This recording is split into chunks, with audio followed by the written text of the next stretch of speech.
got the signals for the Baltimore Colts. Unitas gives to Amici.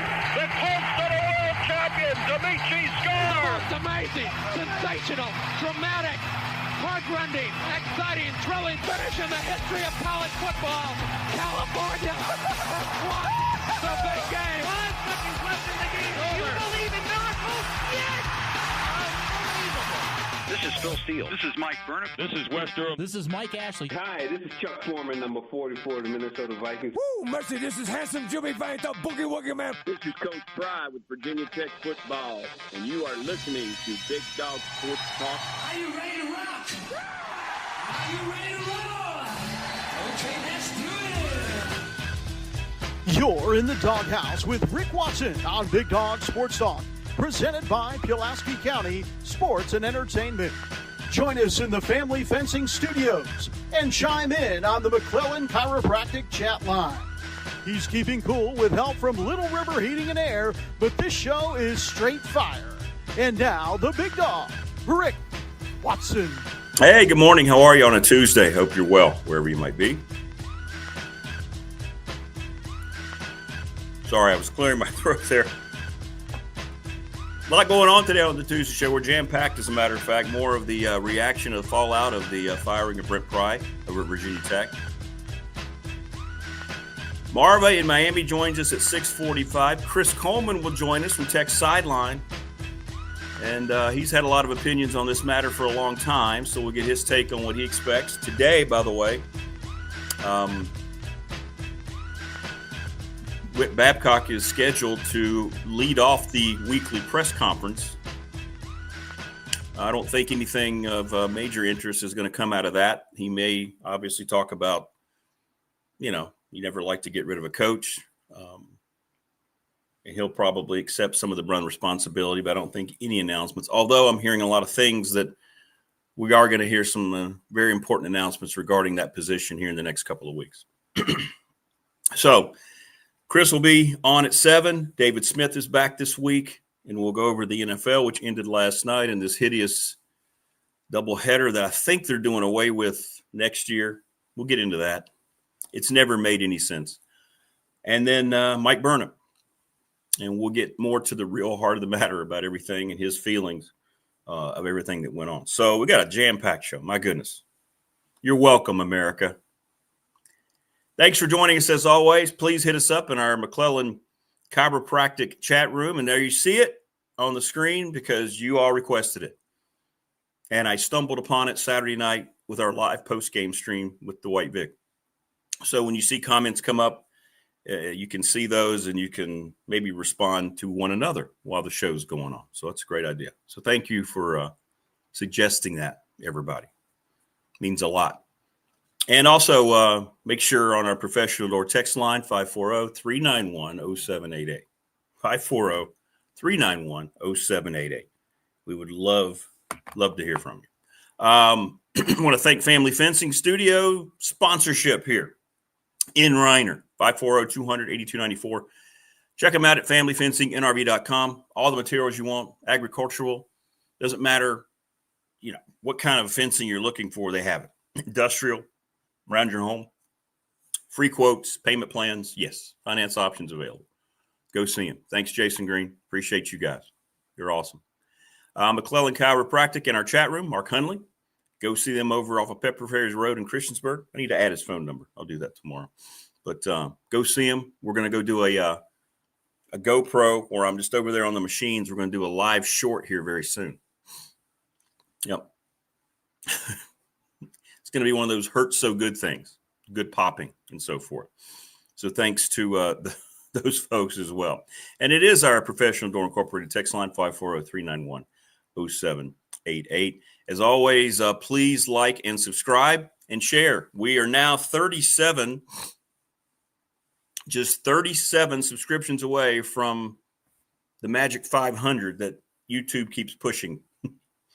So please subscribe, tell your friends, remind them it's free. We're almost there, peeps. We're getting to the first milestone. So please continue to support the show in that matter. It means a lot. Thank you so much for that. A whole lot for that.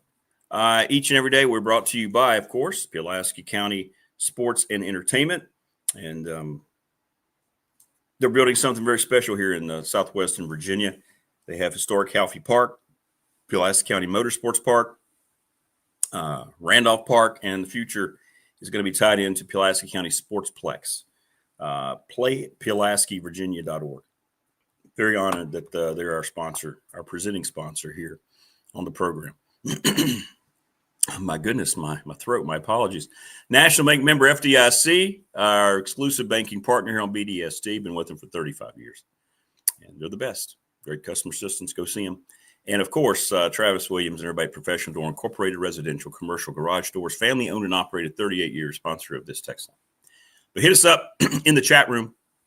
And thanks to everybody who tuned in yesterday. Yesterday's show had about 800 plus views. Thank you for that.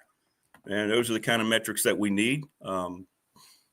Still haven't heard from the guy this week. I guess maybe they're a little bit late getting to me. But we do have someone who kind of surveys the channel and so forth. But, yeah, let us know your thoughts on everything. Do you believe in miracles? Pry is out on the text line. Yeah, and we talked about that. It's the problem's bigger than Brent Pry, much bigger. And I think most people understand that when your athletic director hires two coaches and they've both been fired, that the problem's not necessarily with those coaches. It's the evaluation, which we talked about Brent Pry's evaluation of players. Tech had money to spend. Did they go out and spend it the right way? Maybe not, looking at the talent on the field. And the evaluation of and the vetting of people you're bringing in to coach your most important program in this new era of college athletics. You don't always get it right. Unfortunately for Whit Babcock, who's, gotten other hires right at Tech, football hasn't been his thing wherever he's gone, really. And it's not necessarily to say that he's made just bad choices. It didn't work out. This was the only one that, and again, it's not revisionist history. You questioned a little bit the logic behind it. We did it on the radio show. We weren't hopeful it wasn't going to work, but we wondered about the lack of experience following up what was a home run hire in Justin Fuente. And here's the result, 16-24. And now you're playing the last 9 games with an interim head coach, and you won't hire another football coach at Tech. Reggie says, do you expect much change in the 2-deep roster? That's a question I'm going to ask a lot of Chris Coleman. Reggie, he's so good at the personnel and what he thinks. So we'll find out what he thinks about that. Yeah, I think there'll be some shuffling there. The scheme, I don't know. Offensively, you won't see anything differently because, Philip Montgomery was calling the offense, so that won't change. And I don't know if he would force Sam Siefkas, especially in this kind of lame duck scenario. Good questions, though, and I will propose those to Chris when he joins us at 7. Could be all the way around. So we'll get into all that. And, it's just a weird vibe. You just feel like it's just so weird that this has happened after 3 weeks. And but again, Whit today, Philip Montgomery's supposed to speak. It's going to be interesting to see the tweets from Andy Bitter and the people covering it, David Teal. And what Whit says will be interesting. I'm not expecting anything major about his own future, but there were a lot of things breaking yesterday about his future behind the scenes that I think is going to come out sooner than later. And we'll talk to Chris about all that as well. David Smith's going to join us at 7:30. And, I was sitting there, I forgot that last night they were doing, I don't know why it's week 2, and I don't know why they're still doing the doubleheader. The first game starts a little after 7. It was a good game, Tampa Bay and Houston. Tampa Bay won it at the end. Baker Mayfield drove them down for a game-winning touchdown. But then they had the Chargers and Raiders. And the Chargers, I think, have a legitimate shot to go to the Super Bowl. I think they're the best team in the NFC West. They're really good. And they're showcasing them. The game starts at 10:30 on a Monday night. And you're only doing that if you're the NFL because of the L.A. market. It's why they have 2 teams in L.A. sharing the same stadium. But it's the only market that's going to stay up to watch that. I guess pubs across the country, maybe we'll have it on. But how many of you even watched the play of that game? How many people can, right? It seems silly. It's silly marketing that the NFL goes through, but they have their reasons, and I guess they have deals in place with certain sections of the market, and they wanted LA to be highlighted in the West Coast. But it's a shame. Chargers won the game, by the way, 20-9. Forced a lot of turnovers. So, in case you missed it last night.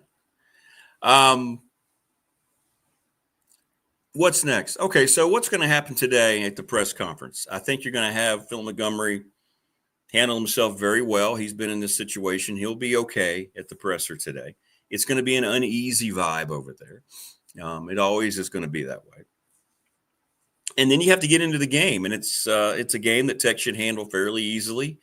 I know a lot of people are going to be rolling their eyes and saying, Rick, you've already said that about the first 3 games. True. But the first 3 games didn't involve Wofford. So they should get off the schneid in the win column Saturday.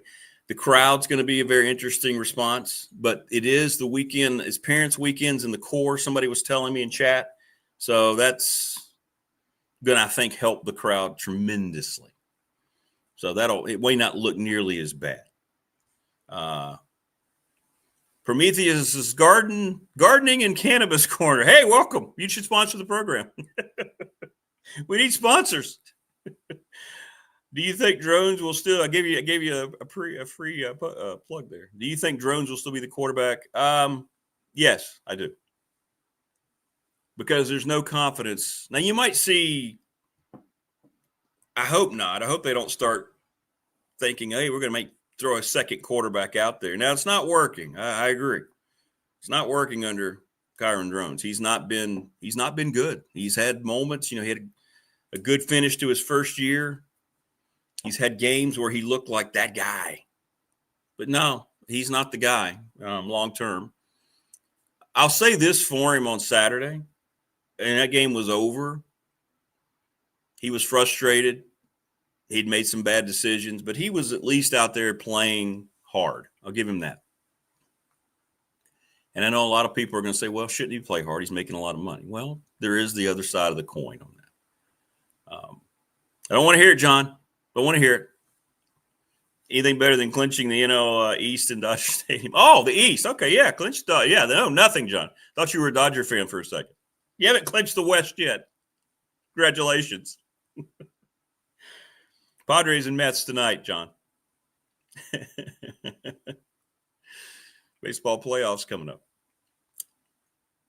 And we'll cover that some. Playoffs are fun. Playoffs are fun in all sports. But, I think it'll be drones going forward. And we'll ask Chris that question. There's just not any confidence behind the quarterbacks, and that's been consistent with what we've seen or what we haven't seen, inserting any of those guys in some of this garbage time, right? You could have put maybe Pop and I think Pop played a little bit against Vandy, if I'm not mistaken. Is that right? I think that's right. But he didn't come out at all on Saturday. So I just don't think there's any confidence there. I've heard that he's really regressed. The kid they brought in behind him hasn't shown much. But, I feel Montgomery will be able to do things that he wants. So you're right, Prometheus. You're right. There'll be some stuff shuffling around. True, he is playing with a depleted line, but playing with a depleted line doesn't make up for the lack of we've seen a regression not only in his physical play, but in his decision-making since he got to Tech. And that's what I look at more with a quarterback's trajectory and their maturity. The line is not good. And you're right. You have to have that up front. Any quarterback will tell you they're a much better football player if the line is doing what it's supposed to do. But the decision-making on where to go with the ball, when he's running, things like that, the checkdowns, holding the ball too long, a lot of times your offensive line looks bad in terms of pass pro because your quarterback isn't making his reads and his checkdowns and he's holding the ball too long. You can only block so long. So it goes hand in hand, Heath. But you're right. The offensive line has not helped him. It hasn't, but he hasn't been a good football player at Tech for a while now.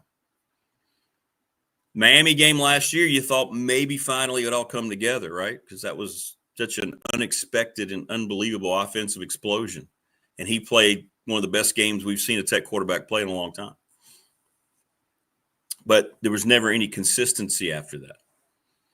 And then this year, he's gotten off to a very bad start all the way around. And at times, too, you think about it, and here's the other defense of him, Heath. I don't think he had the right coordinator when he got here at all. I don't think that was a guy who really – he wasn't experienced, and maybe he didn't know how to utilize the gifts that he has. And Philip Montgomery's just getting to know him 1 year. So it's tough when you've been struggling. But, Drones did praise Montgomery. Hey, I got a guy now who understands quarterback. He kind of made a comment like that, referencing with Bowen, what he didn't have.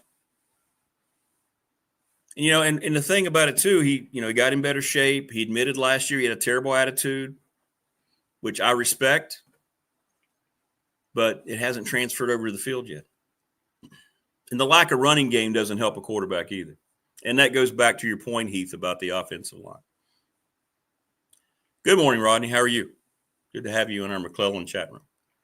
Hit us up there and on our professional door and window text line, 540-391-0788. And please remind people to subscribe. It's free. Like and share. We're getting closer and closer to 500. And then hopefully they get the hell off my back for a little while. Talking about YouTube, man. So we need to get there. We need to get there. But we appreciate all the support and all the great comments. The live show we did after the game Saturday night has gotten like 1,100 views. Thank you. Thank you so much for all that. Couldn't do all this without your support. I'm serious. This is your show as much as it is mine. I mean that sincerely. It's why I came back. Scared to death to try this format, and you've made it kind of fit like a well groomed glove if you're out in gardening. Thank you. And here's the other side of it, Prometheus. You're correct. Your talent should shine through regardless of coordinator. Correct. And that's the other side. Yes, it goes hand in hand, but you can't watch Kyron Drones today and think he's a better football player, that he's making the progress that he needs to make on his own either. And that's a developmental problem that's really been there. There's been a few pockets of positions that have gotten better, but you don't see players getting better. We haven't seen, and you don't have as much time now with the portal and with the NIL, but he has not gotten better. He has not.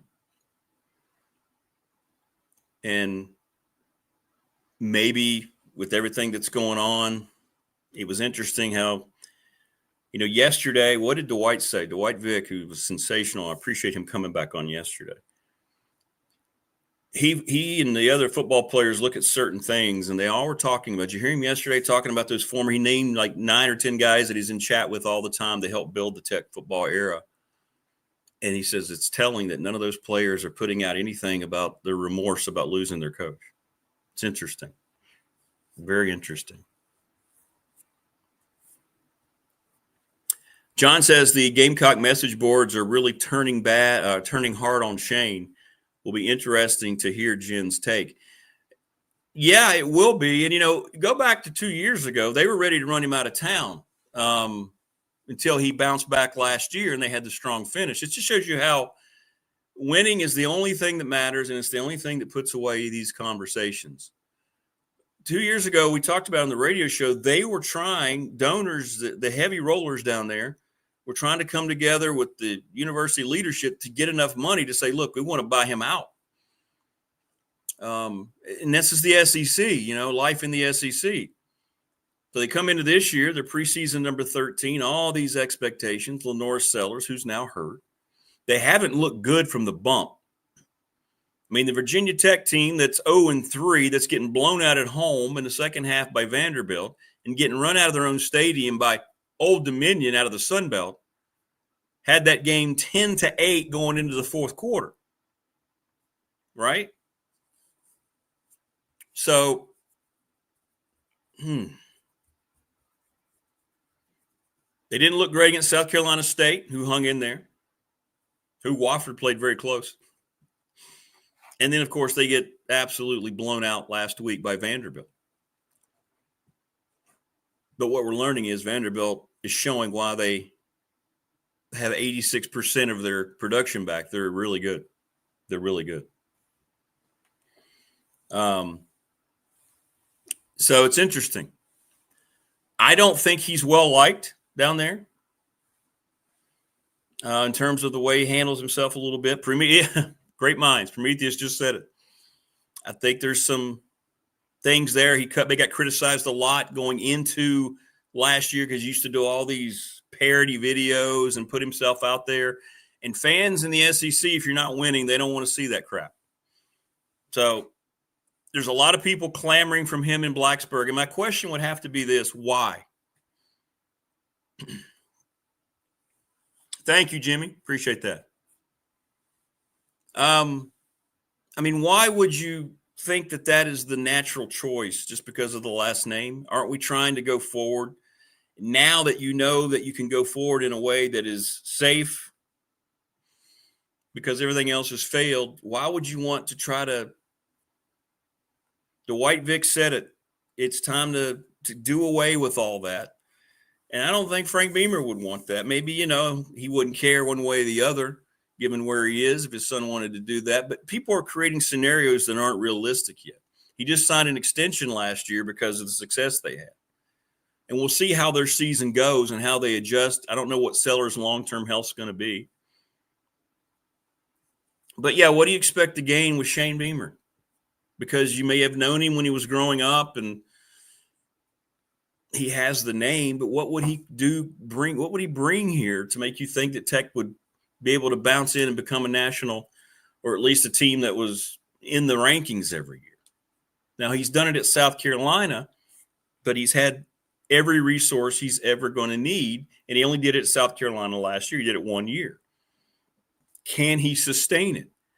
And I'm not going to sit here and say that he can't after one loss. It's one loss. It was a home loss. It was a bad loss. A really bad loss. But Vanderbilt's pretty damn good. Let's look at they're at Missouri this week. Now, this is going to be telling. They go to Missouri, who's 3-0. Now, here's life in the SEC, right? They go to Missouri. Well, here we go. You think the message boards were bad now. They go to Missouri. They host Kentucky. LSU, Oklahoma, Alabama, Ole Miss, Texas A&M. Wow. So we'll find out. Zach says, agreed, Rick. Not sure how much we would gain with Shane, especially when you were trying to turn the page on a program. Paul says, yeah, I'm good. A true head coach. No more trials or coordinators. Yeah, and everybody just stop with the whole Michael Vick thing. That'll never happen. And I'll tell you why. It won't happen anytime soon. Yeah, there would be no hiring during the season, Prometheus. There would be no hiring during the season. They won't be looking for they won't be making any contact with head coaches. Now, agents, you can contact the agents behind the scenes, but you won't see any conversations between coaches who are currently coaching teams. We're only 3 games in. Good morning, Jason. All the folks at Family Fencing. Jimmy says, going forward, I think Philip Montgomery needs to utilize Pop Watson. Well, we got a lot of people saying that this morning, Jimmy. Jones is saying the right things, but I'm not sold on him. No, I don't think anybody is at this point.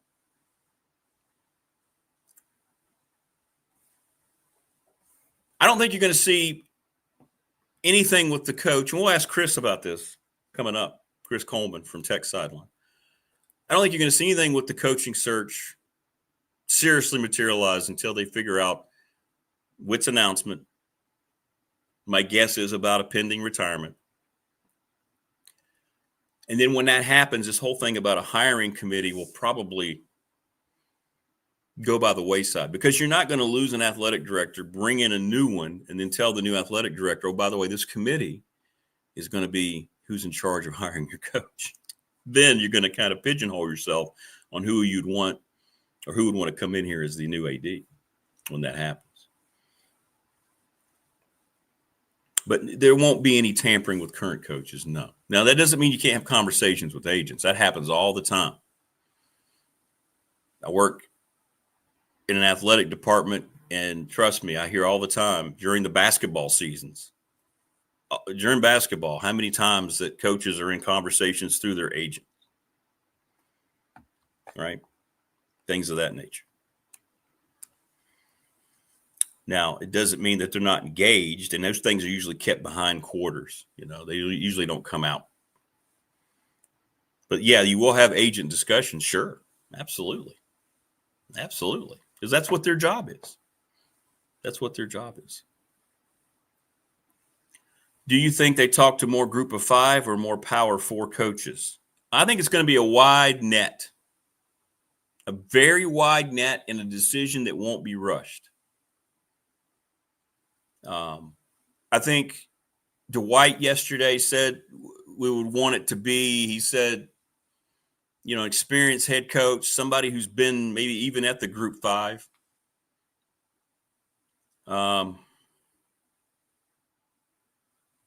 Prometheus, thank you so much. Says, this is my first morning show since last year. The show makes my morning. That means a lot. Thank you so much. Seriously. You guys make my morning, you guys and gals. Coming back and doing this is put back something into my jump-started life, you know, and I appreciate that. It means a lot.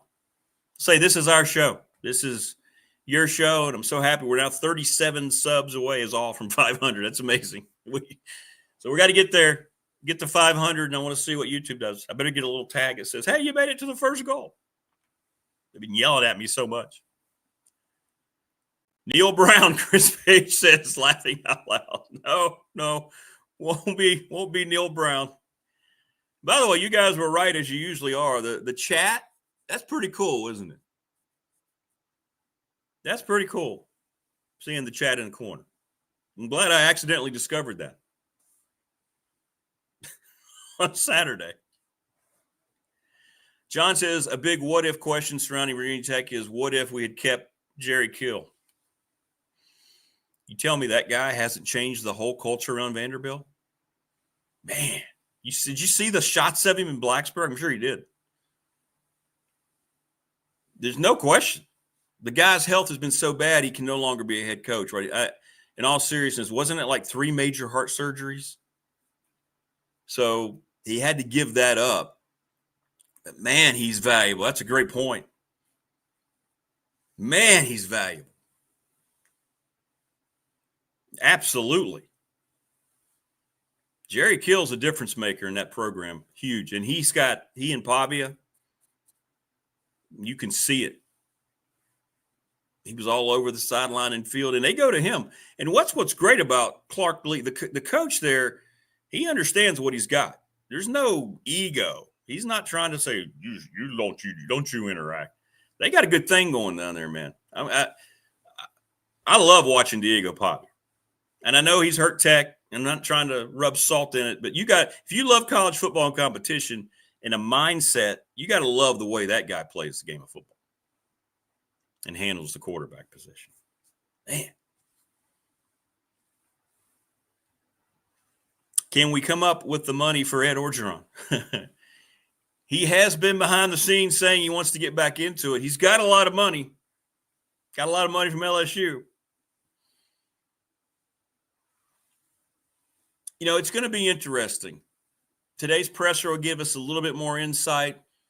Do they stick with the whole, hey, we're going to have a committee? Was that just released on Sunday to take some of the questioning away from, hey, how come you're not doing something with the AD as well?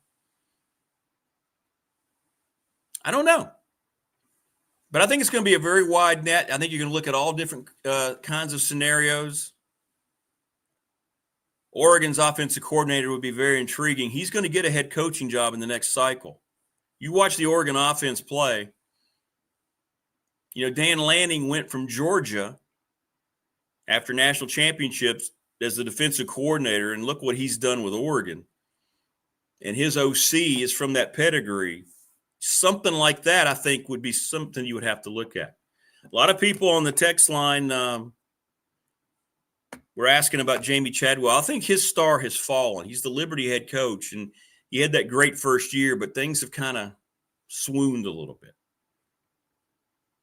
Wayne says, I think we have to get a high-level P5 coach with ties to recruiting.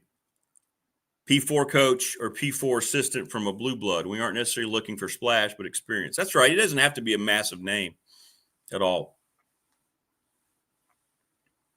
No, I don't think it'll be a guy like Jimbo Fisher. A lot of baggage. He hurt his reputation a lot. Not just because he didn't succeed at A&M, but because of some of the things he said when they had all the money in the world and he tried to deny they went out and bought those. You remember his last recruiting class when it was 2 or 3 of the 5-star defensive players in the country were waiting until the very end, and they were waiting to see what kind of deals they were going to get. And they all 3 went to A&M, and then he came out and said, no, we didn't do any of that. No, I don't think you want Jimbo Fisher coming up here at that age with that mindset. I don't think that's the way to go. My opinion is this. I think you need to hire a younger, fresher mindset athletic director that sees college athletics for the direction it's going, is not offended by what's happening, understanding about revenue sharing and professionalism, not stuck in the old school ways of, boy, it was never like this before. How do we adjust? This stinks. How do we go about and do this? So start there with your AD, and then let that AD find a coach who's got a same type of mindset about the future of where it's going, who can also, of course, coach the game of football and recruit players.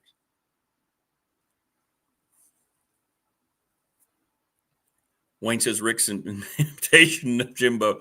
Oh, that'd be great. And if Jimbo were named a coach, we would have a Jimbo and Jimbo interview.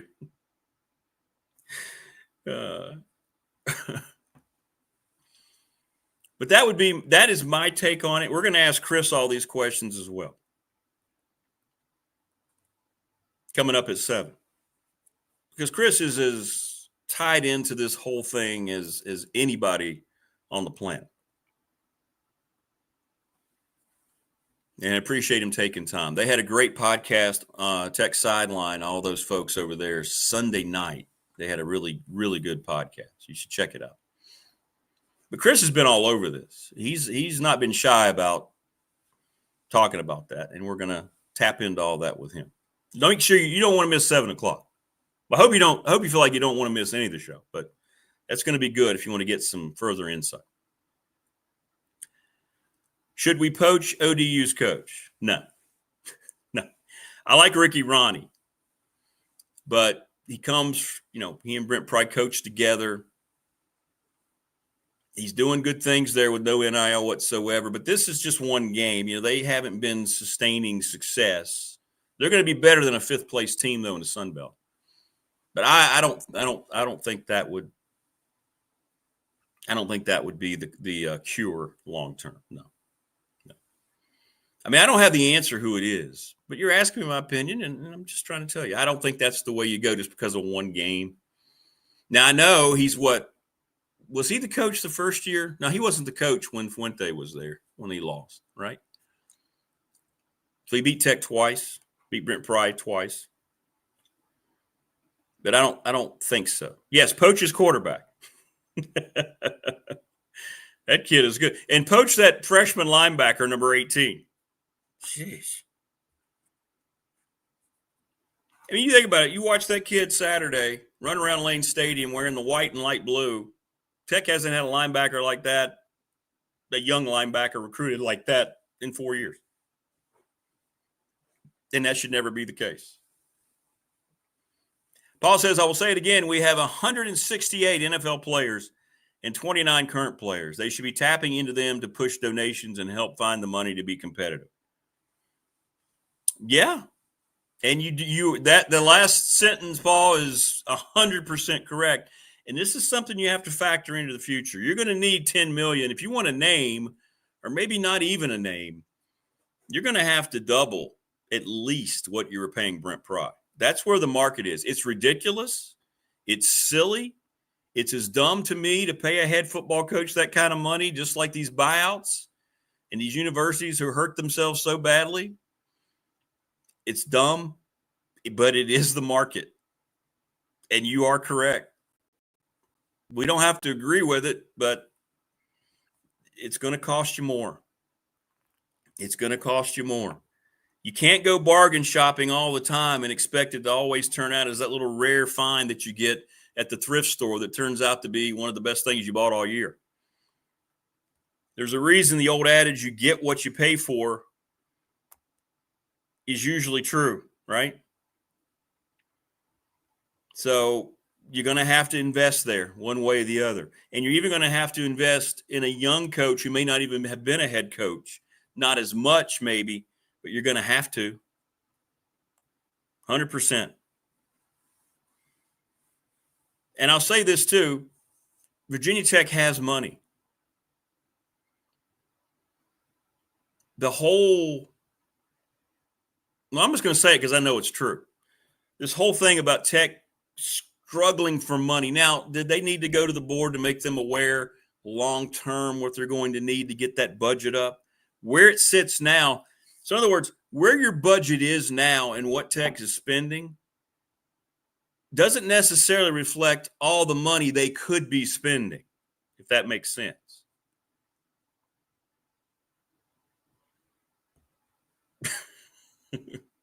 I feel 100% confident in saying that Virginia Tech's going to have plenty of money if they need to offer $10 million a year for a coach, Paul, from what I know. As a matter of fact, those things may have already been kind of discussed over this weekend and worked out going forward. So this whole thing about, we just look at Tech, they don't have the revenue. They can't spend it. No. They haven't. They have. And they're going to have to spend, to your point. Marva in Miami joins us in about 8 minutes coming up.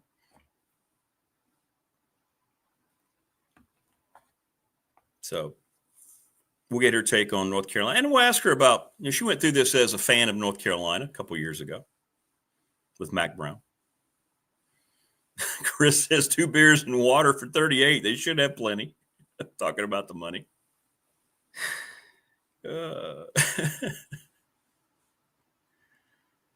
It's very convenient to always talk about the lack of money that you have when things aren't going well. There are teams who have a lot less, who are having more success than Virginia Tech, a lot less money. Money is great. It's great to throw things at money. It's great to make decisions based on money.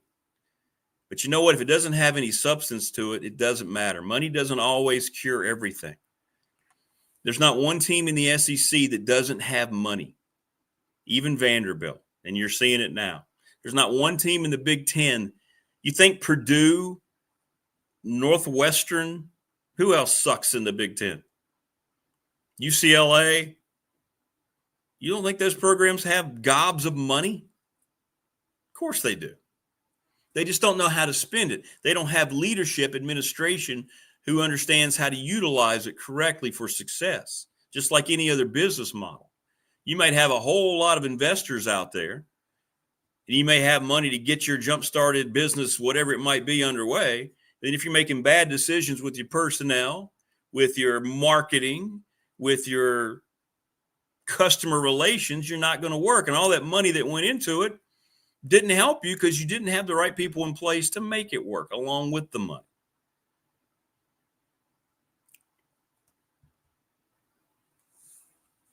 Rodney says, just think if Beamer and Foster had the resources Tech has today. Correct. They have more resources today than they've ever had. Is it as much as the SEC and the Big Ten? No, it's not. It's not. And it's never going to happen for anybody else outside of those leagues. It's being designed that way. The coup of college athletics is worked on every day between the Big Ten and the SEC. And that's the way they want it. But you go watch Purdue play football. They're a horrible football team, right? Look at the Big Ten. All those programs have money, gobs of money. But they all don't win. They all don't have winning seasons. They don't have success. You think it's all because, hey, they just don't have money there. What do they decide to do with the money they have? That's the question. Again, who's making the decisions? Do they need more of it in Blacksburg? Oh, 100% they do. 100% they do. But you also need to make better evaluations with the money you are spending. Look at the programs in the Big Ten. Let me go through it. Rutgers. They have money. New Jersey. Maryland's a program who's 3-0 now. They joined the league at the right time. They have plenty of money. Mike Ashley used to cover Maryland football. They're never wanting anything. They just haven't had a good coach yet. Nebraska has every resource they're ever going to want. Now, they're 3-0 this year. They're starting to bounce back, but look how long they've been down. Nebraska's never once told anybody they didn't have enough money. Illinois and Indiana. Illinois and Indiana have having great years. That's going to be a hell of a football game on Saturday. These programs have money. I'm just going through the Big Ten. That's all I did. Right? Prometheus says, I didn't see people running through a wall for Brent Pry. We need a coach with same fire. Hold these kids accountable. Yeah, I think. Now, Dwight said he didn't think the players quit on Saturday.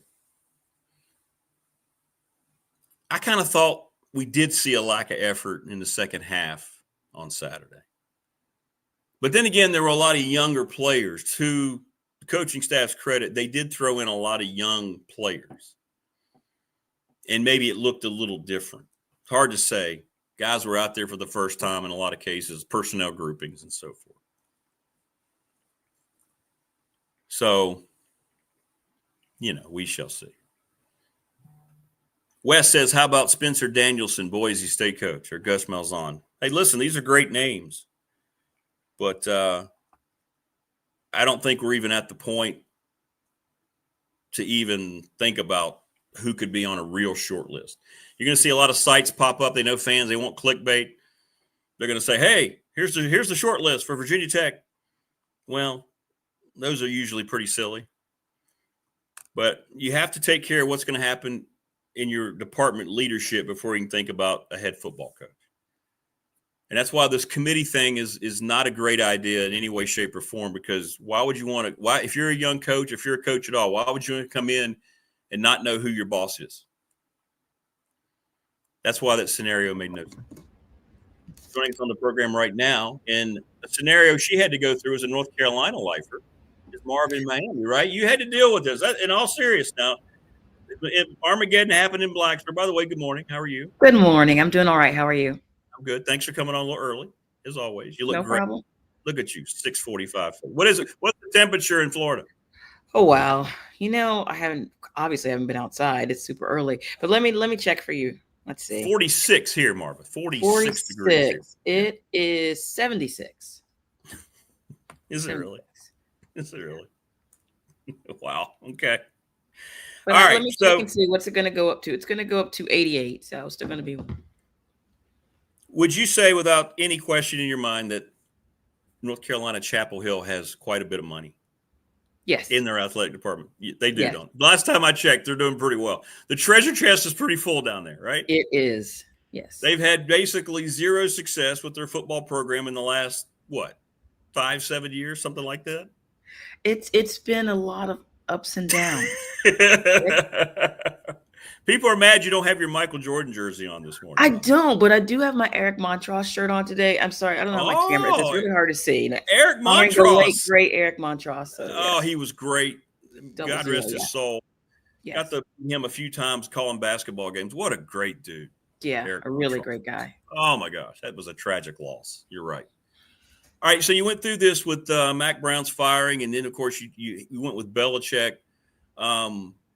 Because it was kind of a why not at that point, right? So help Tech fans, right? Help Tech fan Marva through this time, right? Where they've lost their head coach and what kind of things, Carolina had to go through and what they're going to be going through here in Blacksburg. I mean, it's tough because I still think Blacksburg would be a great place for someone to go. Maybe someone at a smaller school who wants to make a name for themselves. But the hard part is, you're in the middle of the season, you're questioning the support for the team. I mean, is the support there like it used to be? Yeah, the fans are great. I'm never going to put this on the fans. I'm talking about the school. Yeah, I believe so. I don't believe donations. I think so. I think the donors are doing their part more than it's expressed to, the public. Yes. Right. But I mean, the school itself, I mean, this was a big step, but it felt like it had to be taken. I mean, we were chatting a little bit on Saturday. I saw your post about what was happening with Tech, and I really didn't believe it. I mean, not that I thought you would make up something, but it was hard for me to believe. So I had to turn over there and watch for myself, and it was bad. I mean, it did not look good at all. And I understand Tech fans' frustration. I understand why the school felt they had to make a move because, I mean, it was embarrassing. Obviously, you're not going to win every game, but you just don't want to go out like that and that be how your school is represented on the field. It was not a good look.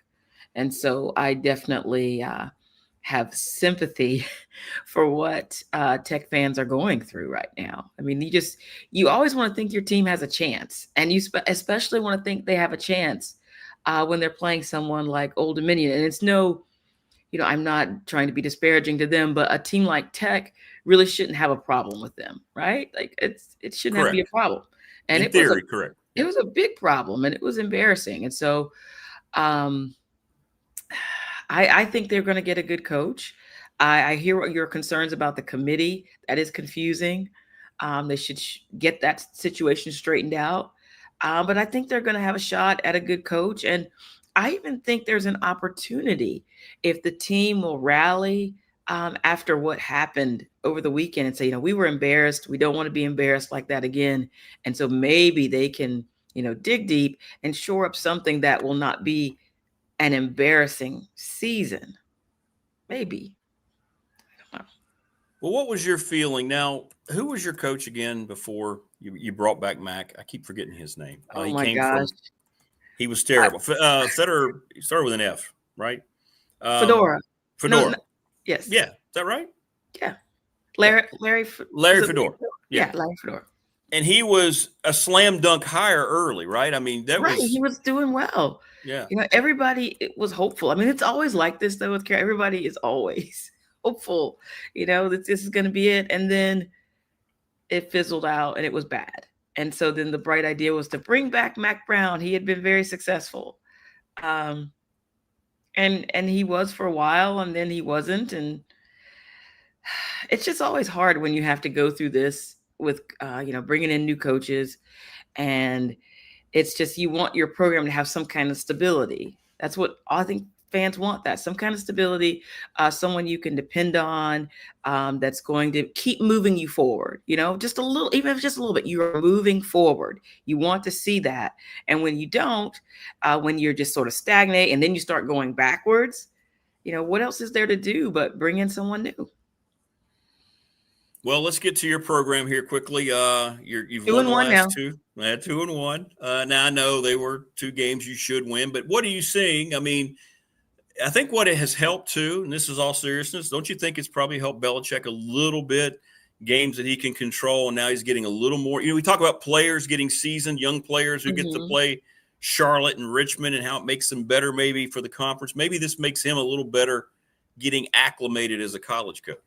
Right. I mean, it can't hurt, right, to have these types of games early in your season.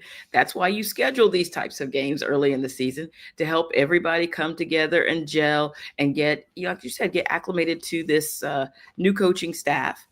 And I feel like the team is definitely making improvements over that week one TCU debacle. We don't really want to talk about that anymore. But, since then, especially on defense, Carolina has really fixed some problems. I mean, they've only allowed 9 points since then. My concern, though, more going into this week against UCF is what Carolina's been doing offensively. Like, with Richmond, they scored a lot more points. It was 41 points. But I'm concerned about some things I'm seeing from Gio Lopez, where he is missing some open receivers. And sometimes he misses by a lot, sometimes by a little, but still I'm wondering, why is he doing that against Richmond, against Charlotte? I'm a little concerned about that, that why that problem hasn't been fixed. And I know he's not going to hit everybody. It's not going to happen like that. But still, sometimes people are wide open and he's missing them. And it's just concerning going forward against UCF this weekend. It's odd, even with the sideshow and the bad optics of the opener with the girl and all that. It's starting to feel like, a young woman, Rick. Huh? She is. Oh, she is. That's right. She's what? That's right. She is legal. Or it would be more of a scandal. Yes. Yeah, that's true. Honestly, I feel like Bill Belichick is going to stay there at least 3 years. I think so too. I think Doesn't it kind of feel like it? Doesn't it kind of feel like it? I don't think he liked what happened with him with the Patriots at the end. It wasn't good feeling, and he wants to show, hey, I can still coach. I can do this. I can come here to a program that hasn't really had much going on for a while, and I can do something. So I do think he's going to stay for a while. It feels like it. It feels like this is going to be. He's not the kind of guy that's going to worry about all the bullets that's been fired at him, in terms of the criticism of how he's leading his personal life and the way he's coming across. No. I think he's made that decision. He wants his son to have that job. Maybe that happens, maybe not. But it feels like he's going to be committed to this. I don't know why I feel that way, but I feel like that's going to happen. I don't think he's just going to walk out. Well, I think he wants to, he's thinking about his legacy. Yeah. He wants to come in there and do something that people are saying, it couldn't be done at Carolina. Football is just not a thing. I'm going to make it a thing. I'm going to have winning seasons. I'm going to be in good bowl games. I'm going to be talked about, with the top programs. And I feel like he's going to put his all into that. And I feel like the school's going to back him. He's going to have whatever he needs money-wise. So I think it's going to be interesting to see what happens there, because I do feel like even at his age, I just think what happened with the Patriots left a very sour taste in his mouth. I agree. And the way people were talking about him, like, oh, it was Tom Brady. You didn't really do anything. I just doesn't. He's a very proud man. I don't think that is how he wants to go out. So I'm expecting good things. 100%. And he's a football historian. And some of the best things I've seen, he did a couple of lengthy interviews where he's talking about his football library and respecting former coaches, and he could pick up and he's very aware of his legacy, and he hears the noise, and the facts back it up. He hasn't won anything without Tom Brady.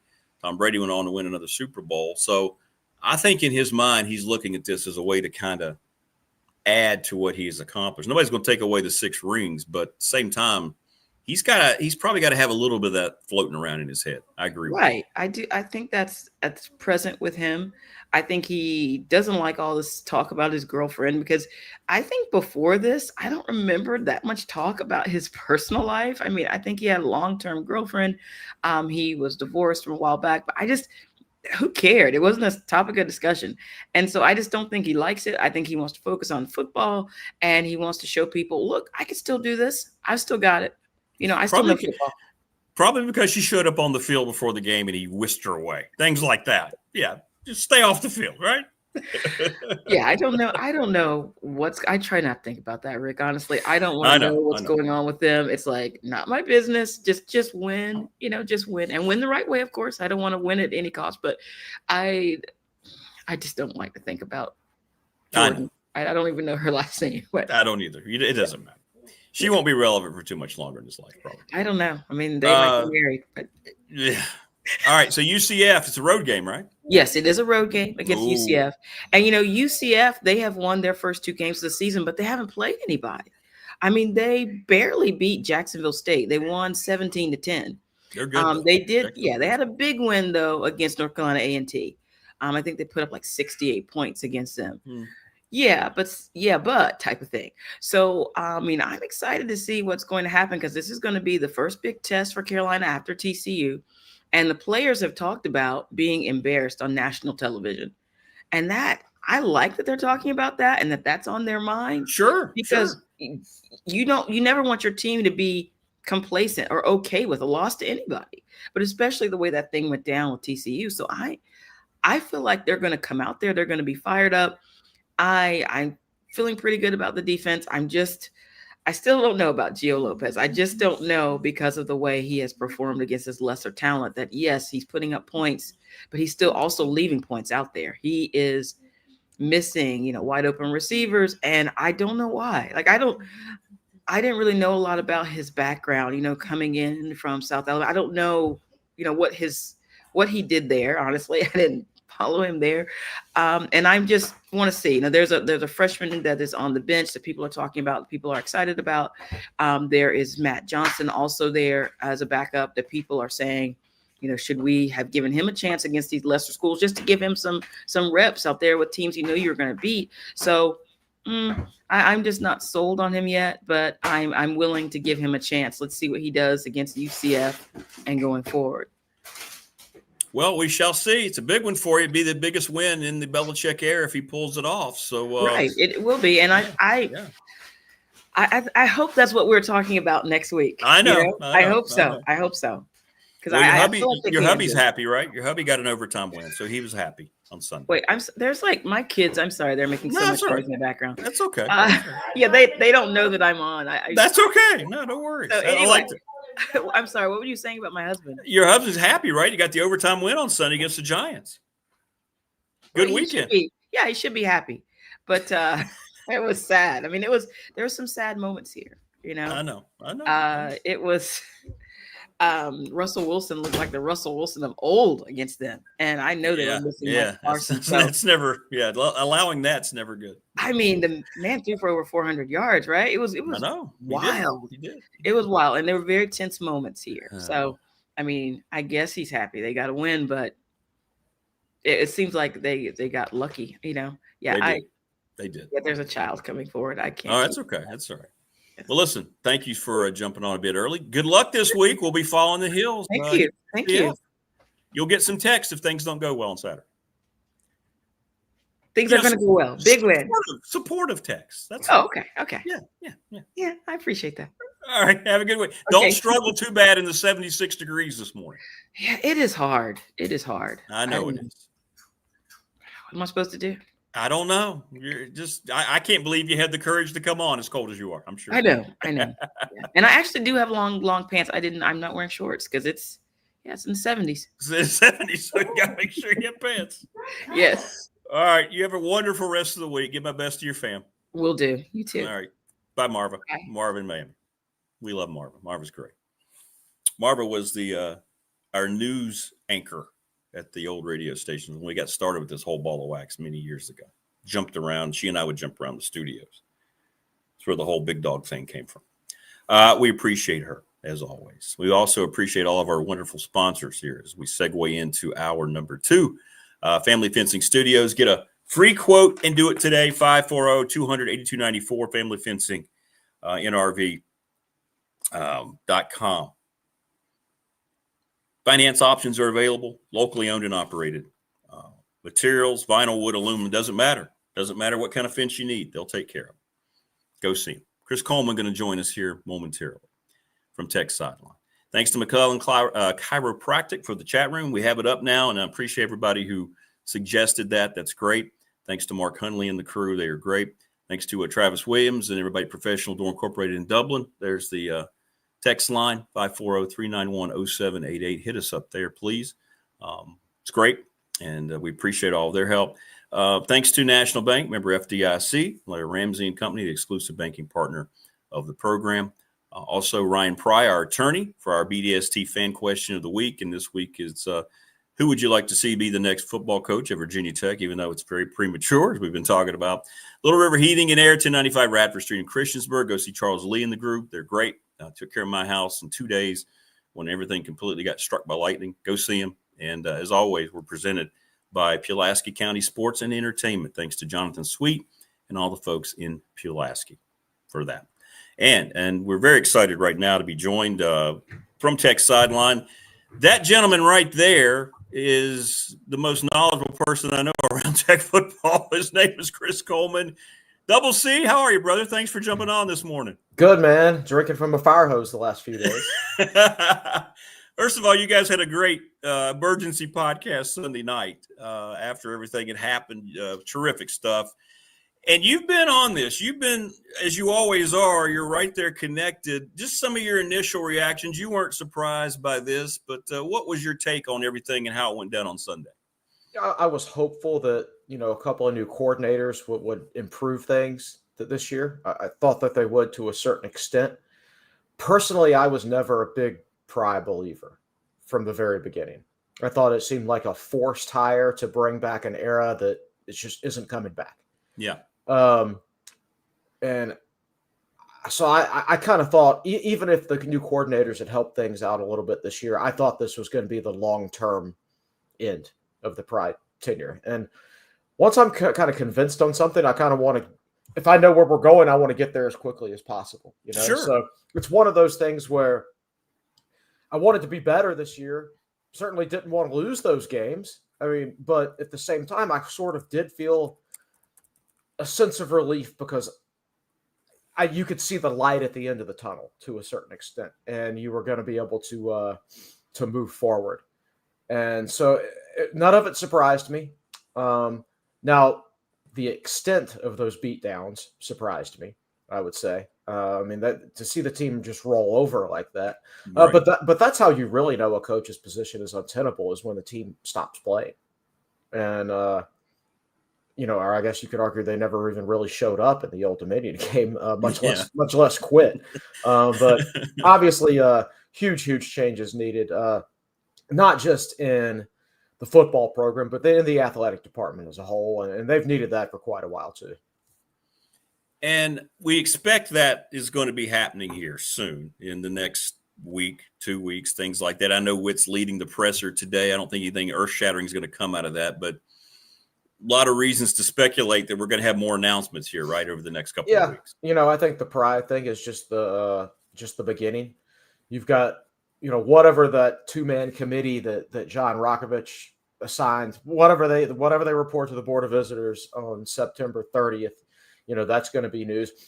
That's going to be the biggest day, but I think we'll see other news trickle out between now and then.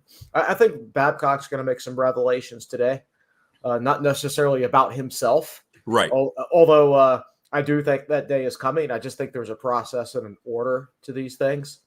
I think there's major happenings, and you're going to end up seeing 3 or 4 announcements within the next month or so, and they're all going to be fairly substantial and bring in a lot of new information. I think the whole athletic department's about to be restructured. How they do business, the relationship with Burris Hall, leadership from the top down. I think everything's on the table. And I think they've had a good idea of what they wanted to do even before that BOV meeting. Mm-hmm. That BOV meeting was just for the public. It was right. just to get the information out there. At the end of Babcock's presentation, John Rakovich immediately appoints McCarthy and Jay Pearson to a committee and gives them to a specific date to figure it out. Come on, they had those conversations before that. 100%. Right? 100%.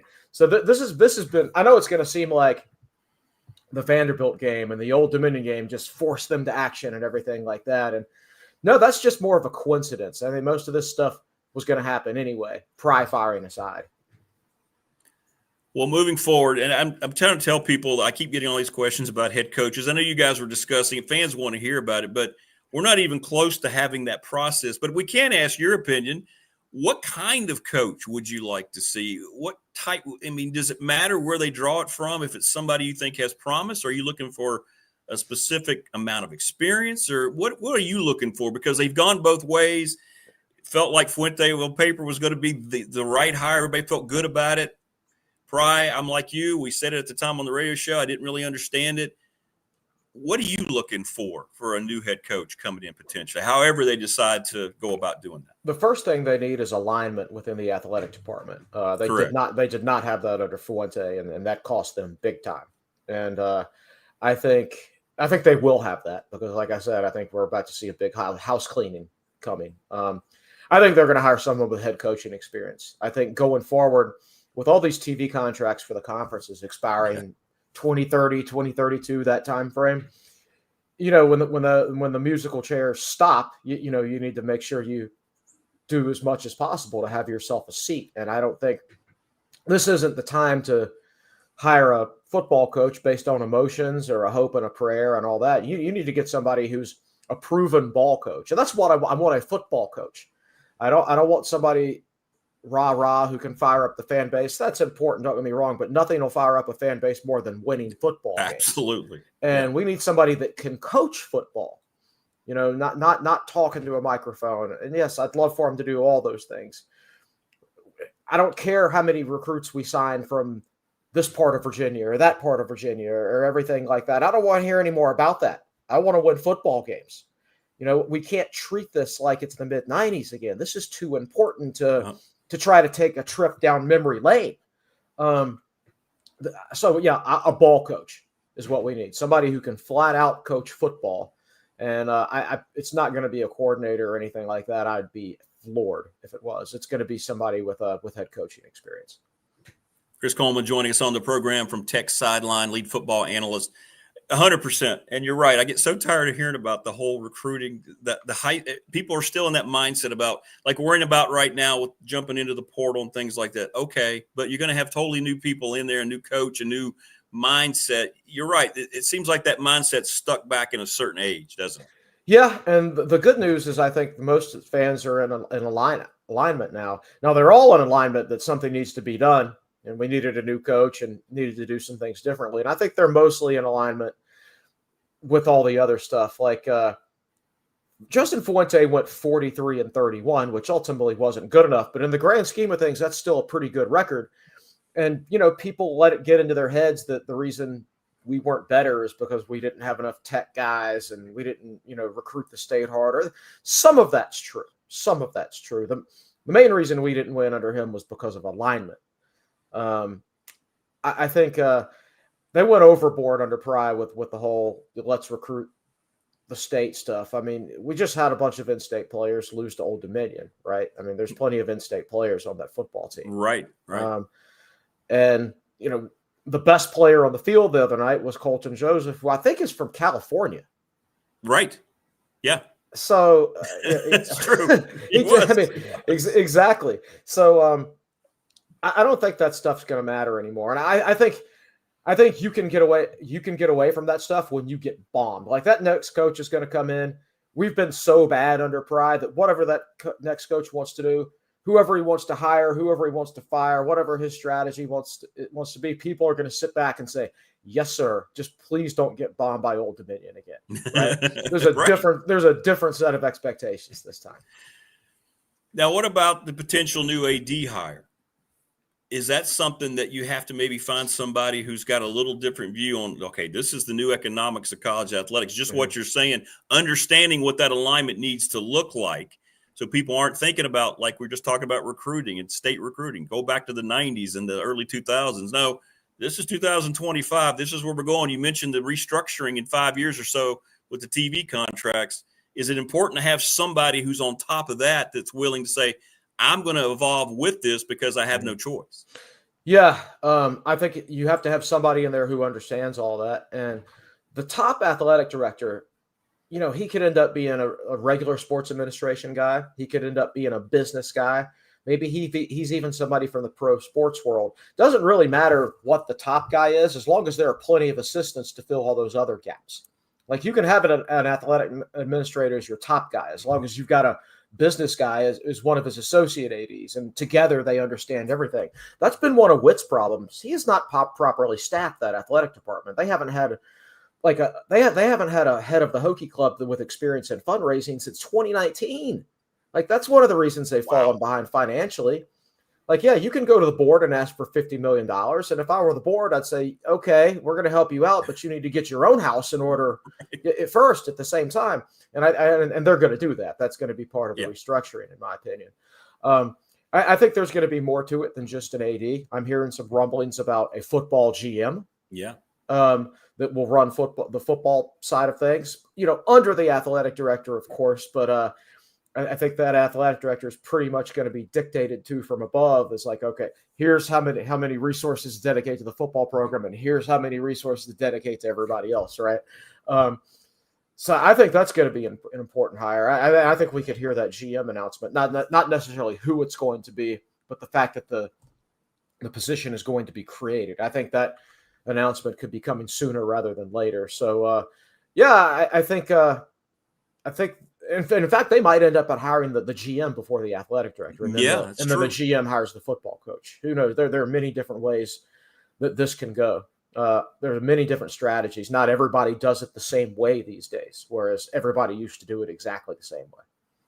And it makes sense to me, and I know to you, because we're just talking about this heading toward a professional model in college sports. So why not? A lot of schools are starting to do this. They understand the importance of it. So the athletic director might be somebody who's just out there, and this GM is going to show up, like you're saying, and be the person that talks about football all the time. They're going to be in charge of all. It could be. Now they have to make sure that they don't go full NFL model, because it's true.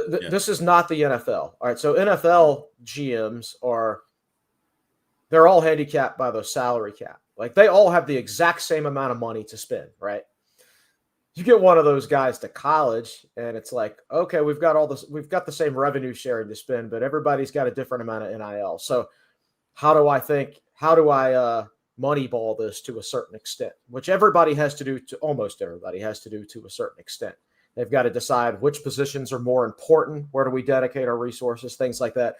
That's not necessarily something that NFL GMs are used to doing, because they all operate with the same amount of spending money in terms of your roster. So it's important to take that into account. Like, you can't just go and hire somebody from like the Pittsburgh Steelers and expect them to roll right in and just apply that model, and it's going to work perfectly. Somebody they should talk to, and I'm not saying for athletic director, I'm not saying for football GM, but somebody they should talk to is Eric Neander of the Tampa Bay Rays, who's a Virginia Tech graduate. Right. He's been their GM. He's been their president of baseball operations. They've played in the World Series. They've made the playoffs multiple times. They've been highly competitive with one of the worst payrolls in baseball in a division with the Yankees and the Red Sox and the Blue Jays. And now the Orioles invest a bit more into it than they used to as well. So highly competitive division. And they've been, I was arguably over the last 10 years, have been the most consistent franchise in that division. 100%. Yeah. Yeah. And he understands the Moneyball aspect of it. Now, he's a baseball guy. I'm not saying he should be a primary decision maker. I don't know, but he's a guy I would be interested in talking to.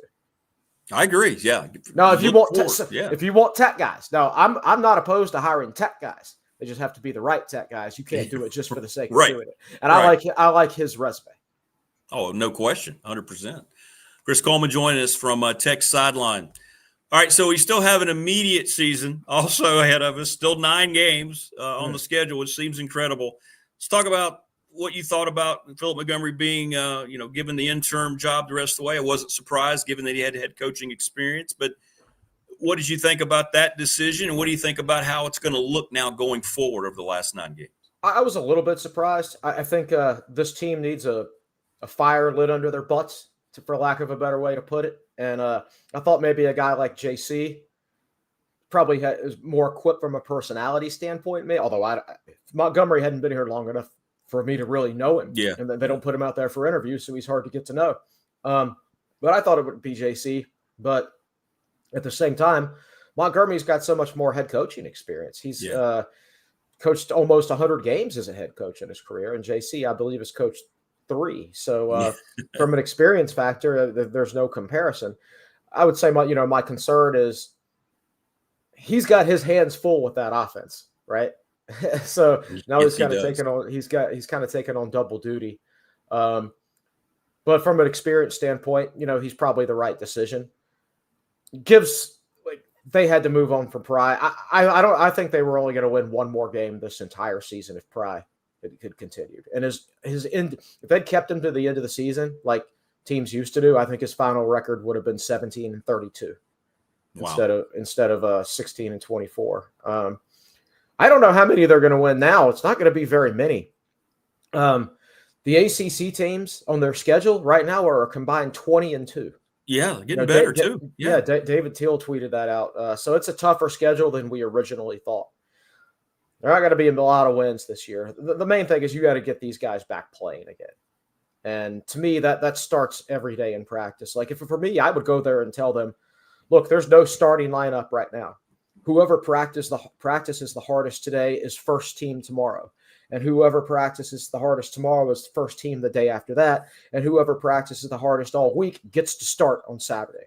It doesn't matter if you're the lowliest walk-on or if you're a scholarship player making $300,000 and driving a Hellcat. And trust me, they got a few of those. They've got those. If you walk through that parking lot, they got a few of those. And so yeah, it doesn't matter. You need a basic reset in football till you get what you earn. And I don't know if they've quite been there as much as they have. I think Pry was a really nice guy, and I think he just really kind of wanted to make everybody happy. Yeah. And in the end, that makes nobody happy.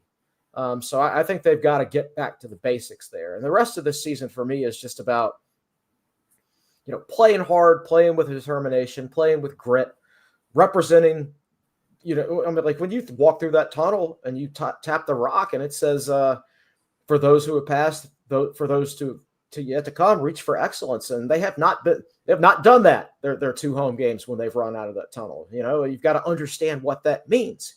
And, maybe it's unavoidable to a certain extent because you've got so many transfers who come in here and probably because might have been their best offer, maybe. Who knows? But I know this. It wasn't going anywhere with Pry, and a better chance to get the team's mind right, I think, under somebody else. It's not going to be a successful football season, but you can at least, play hard down the stretch and take a little bit of pride out of it. Did it surprise – going back to what you said about when the whole hiring of Pry, Witt knew it was going to be his last hire if it didn't work out. He had to have that foresight back then.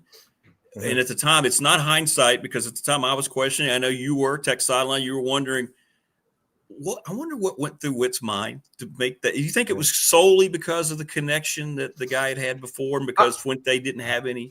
I don't think he was a top choice. I think Witt went after a few more guys. I think, ironically enough, Billy Napier was one of his top choices, and then Florida came calling. And I was never a Napier fan either. I thought they gave him a ton of resources at Louisiana, and he had more resources than anybody else in that league, and he won. And I thought when he got to Florida or wherever, if he was in a place where he didn't have way more resources than everybody else, then I thought he was going to struggle, and he has. And here we are. Yeah. Florida has great resources, but no better than anybody else in that league, right? I mean, it's just top-notch league when it comes to resources, and I think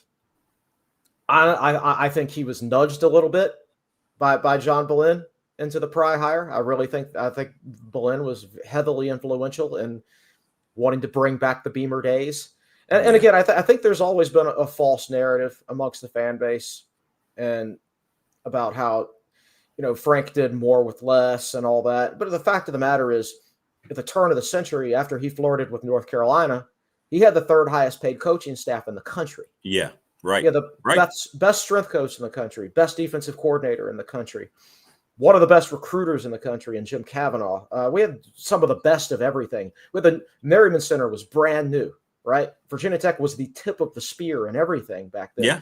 We weren't doing more with less. I mean, we were doing more with more. And I think nobody quite grasped that. I think that they like to stay with the false narrative because it makes them feel better. And I understand that. I understand that. So I just think hiring Pry I think a lot of people wanted it because people got under the impression that the Fuente era didn't work because Fuente wasn't a tech guy, whatever that means. But Buzz Williams wasn't a tech guy, and he took the basketball program to the Sweet 16, which is something nobody else has been ever able to do, right? Pete DeMoore is not a tech guy, but he's been able to take the softball program to multiple NCAA tournaments and a super regional. Tony Roby's not a tech guy, but he's a great wrestling coach who has the Hokies ranked every single year. So it was just some sort of thing with football, and where we felt like we had to do it like we used to do it. And I'm not saying none of those things can be applied. Absolutely, some of those things can be applied to the modern game. But I think we stuck our head in the sands and thought and blamed one guy for a problem that is an institutional problem. 100%. And we had to win. We had to lose a lot of football games before the vast majority of people were going to see the light on that. that's just the way it is. And we reached that point, and now we can finally move forward again. Sometimes you do have to hit rock bottom before you can move forward. Right. It brings realization to people about what needs to happen, and they might not necessarily have seen that before.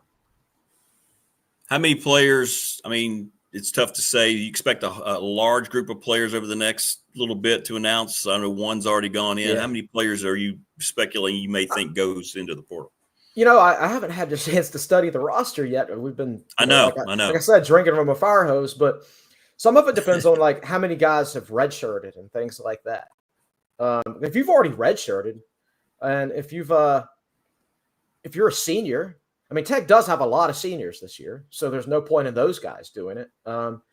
There's also, there's never a guarantee that you're going to end up in a better situation.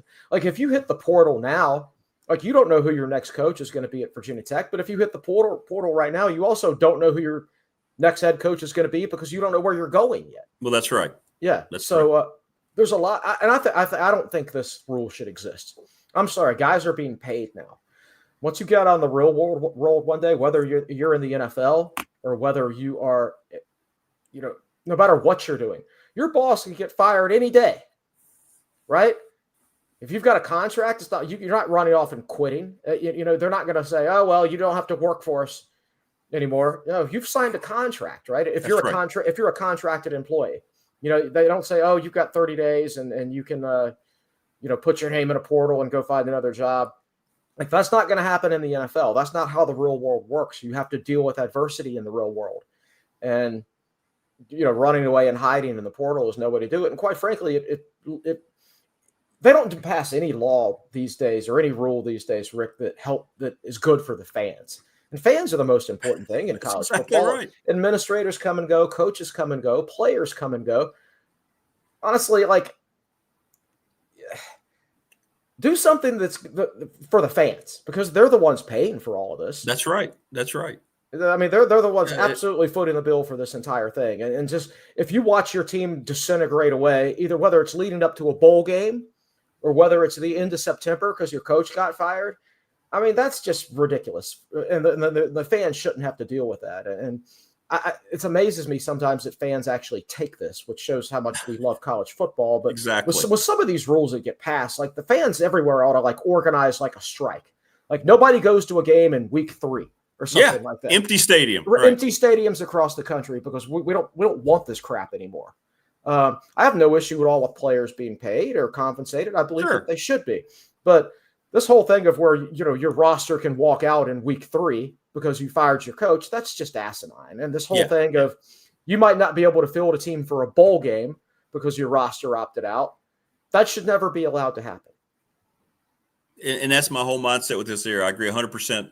If you're going to be a big boy, come in here and you want money and you're going to be treated like a pro, here's your contract. This is what it's going to read. You have something. You have to produce a certain way, and you're now a grown individual. Don't send them back like they're in high school or middle school and be able to, oh no, mommy, the portal. Exactly. And there are going to be some guys who enter the portal that, quite frankly, I don't care about.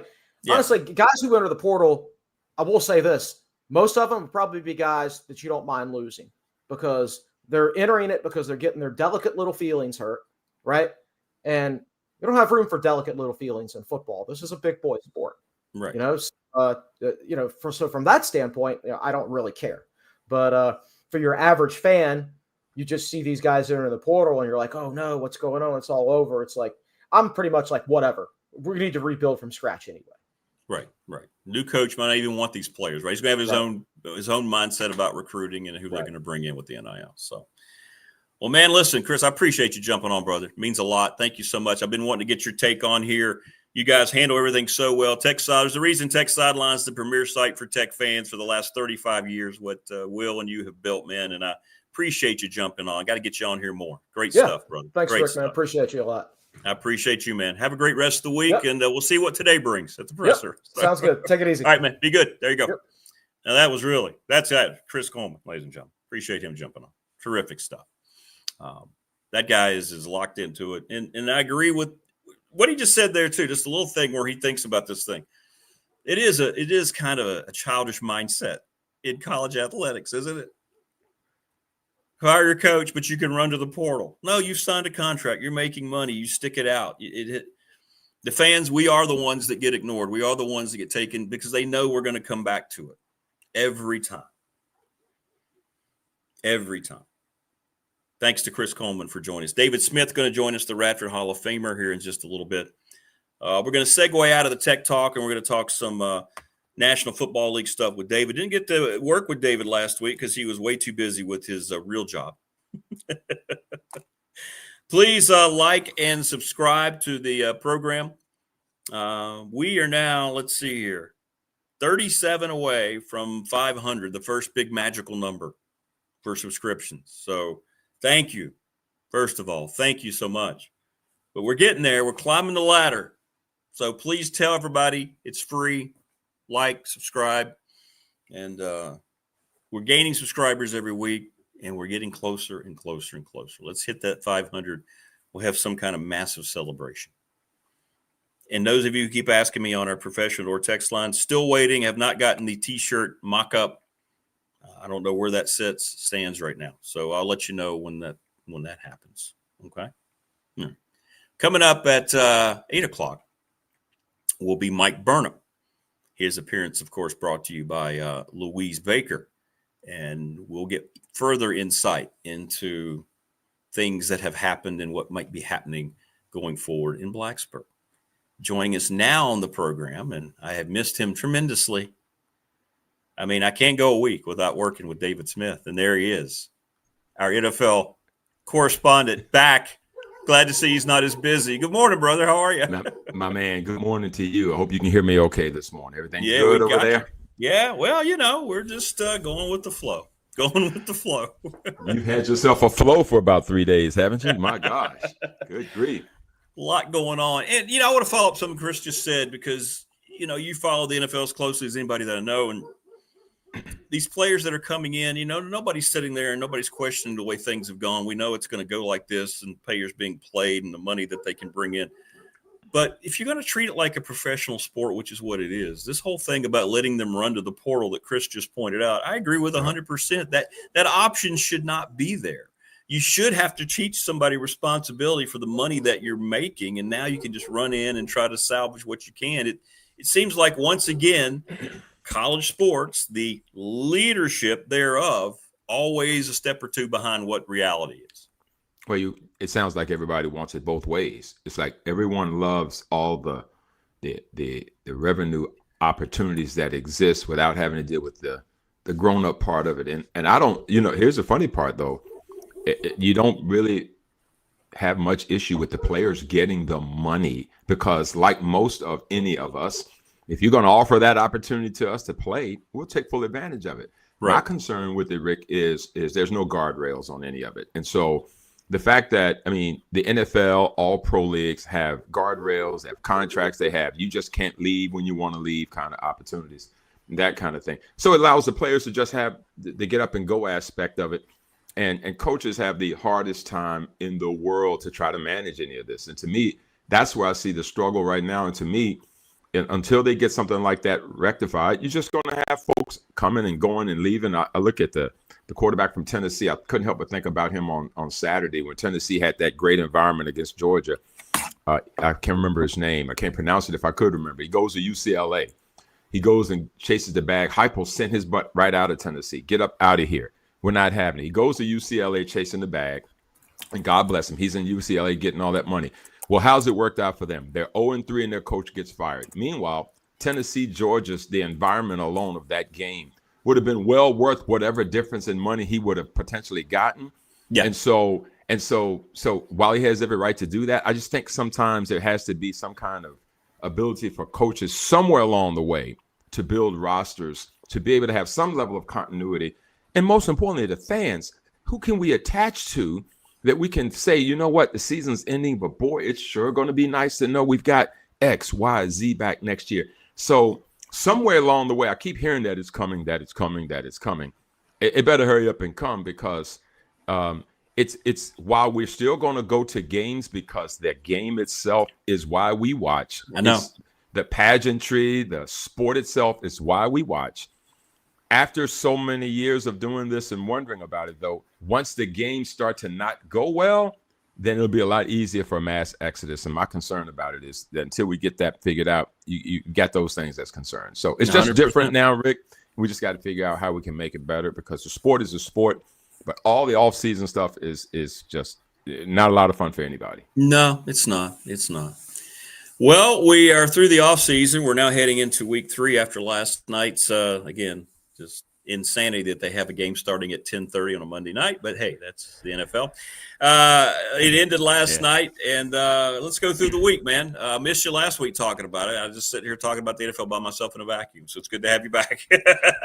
Well, yeah, we'll start things off. I'm going to get you even more riled up. I know because you and I had a chance to chat a little bit yesterday, and I actually saw the end of your favorite team, your Denver Broncos, with the Colts on Sunday, and they did everything but win the game. They probably won it 3 times, but unfortunately, they lost it the last time.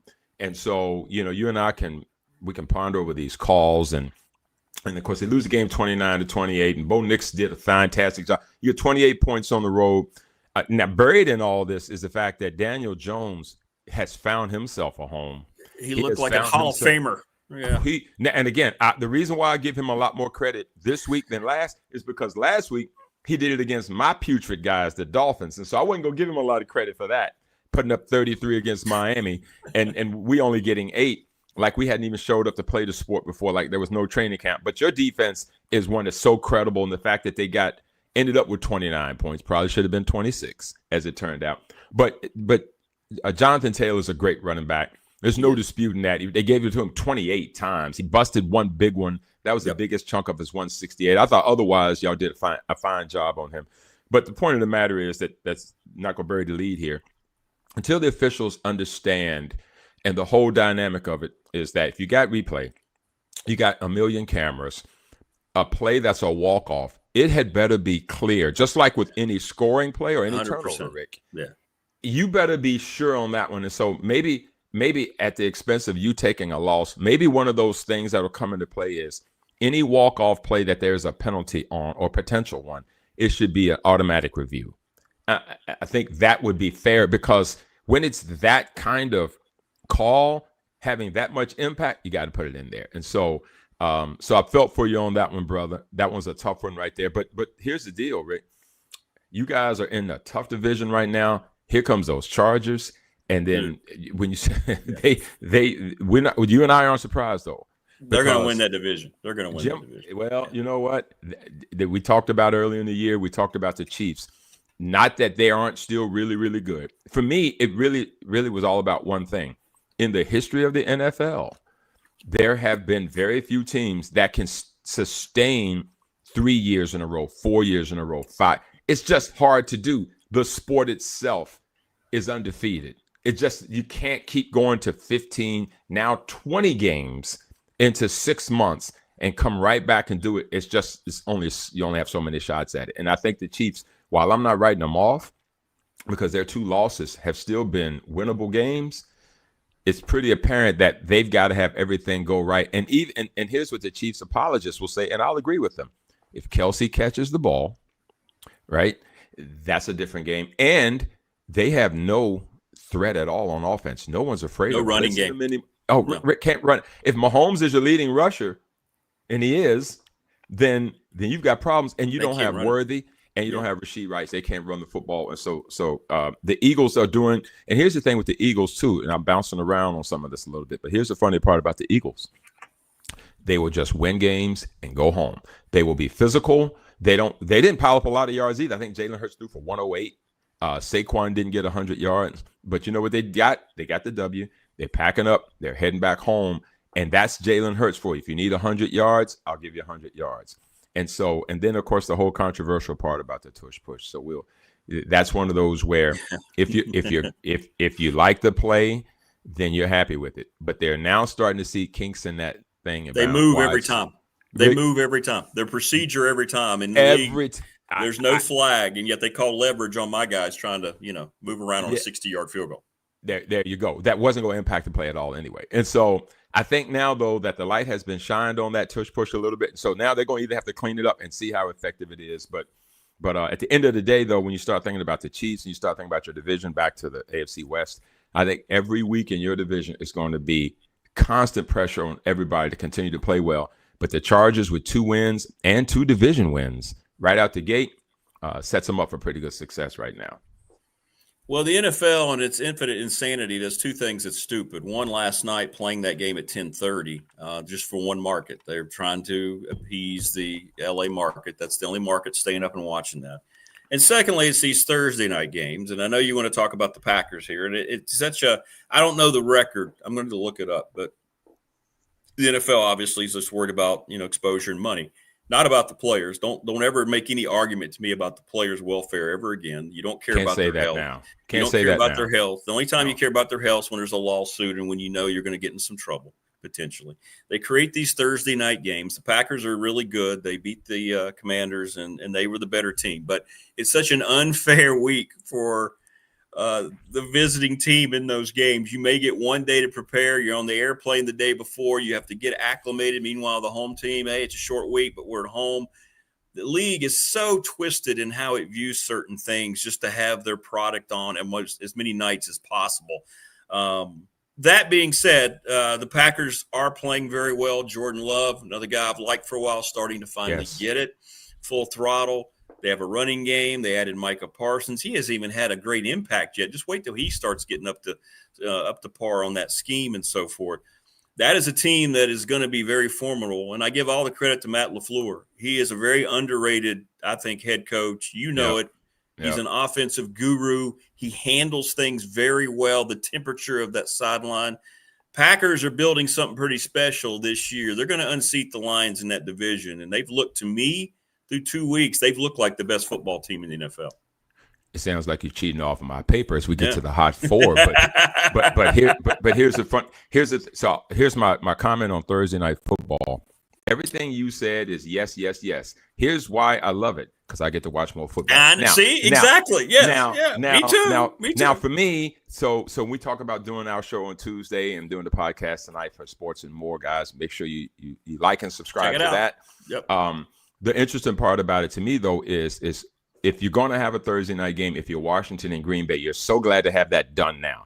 The season's kind of, it's week 1.5. You get that long kind of mini bye in there, and I guess that's the carrot that they dangle at the end. It's an impossible – every time I listen to former NFL players, current NFL players talk about Thursday games, they just do it in eye roll. They just recognize it's just going to be drudgery. We just got to get through it. We just got to see the mini bye on the other side. And if we win it, though, it's like a 1.5, that kind of thing. But yes, it's for us, the fans. And I think last year, Rick, when we were doing the old show, I think the Kansas City Chiefs played on every day of the week, I think, except Tuesday last year. The way Christmas fell, Thanksgiving, I think they played on Friday. I think they played on Saturday, certainly on Sunday, certainly on Monday. I think Tuesday may have been the only day, or Wednesday, that they didn't play in a 17-game schedule. So the NFL is going to give you all this inventory, not to mention the international games, which, by the way, I'm a fan of too, because I get more football. But I'm sure players aren't interested in always flying to Brazil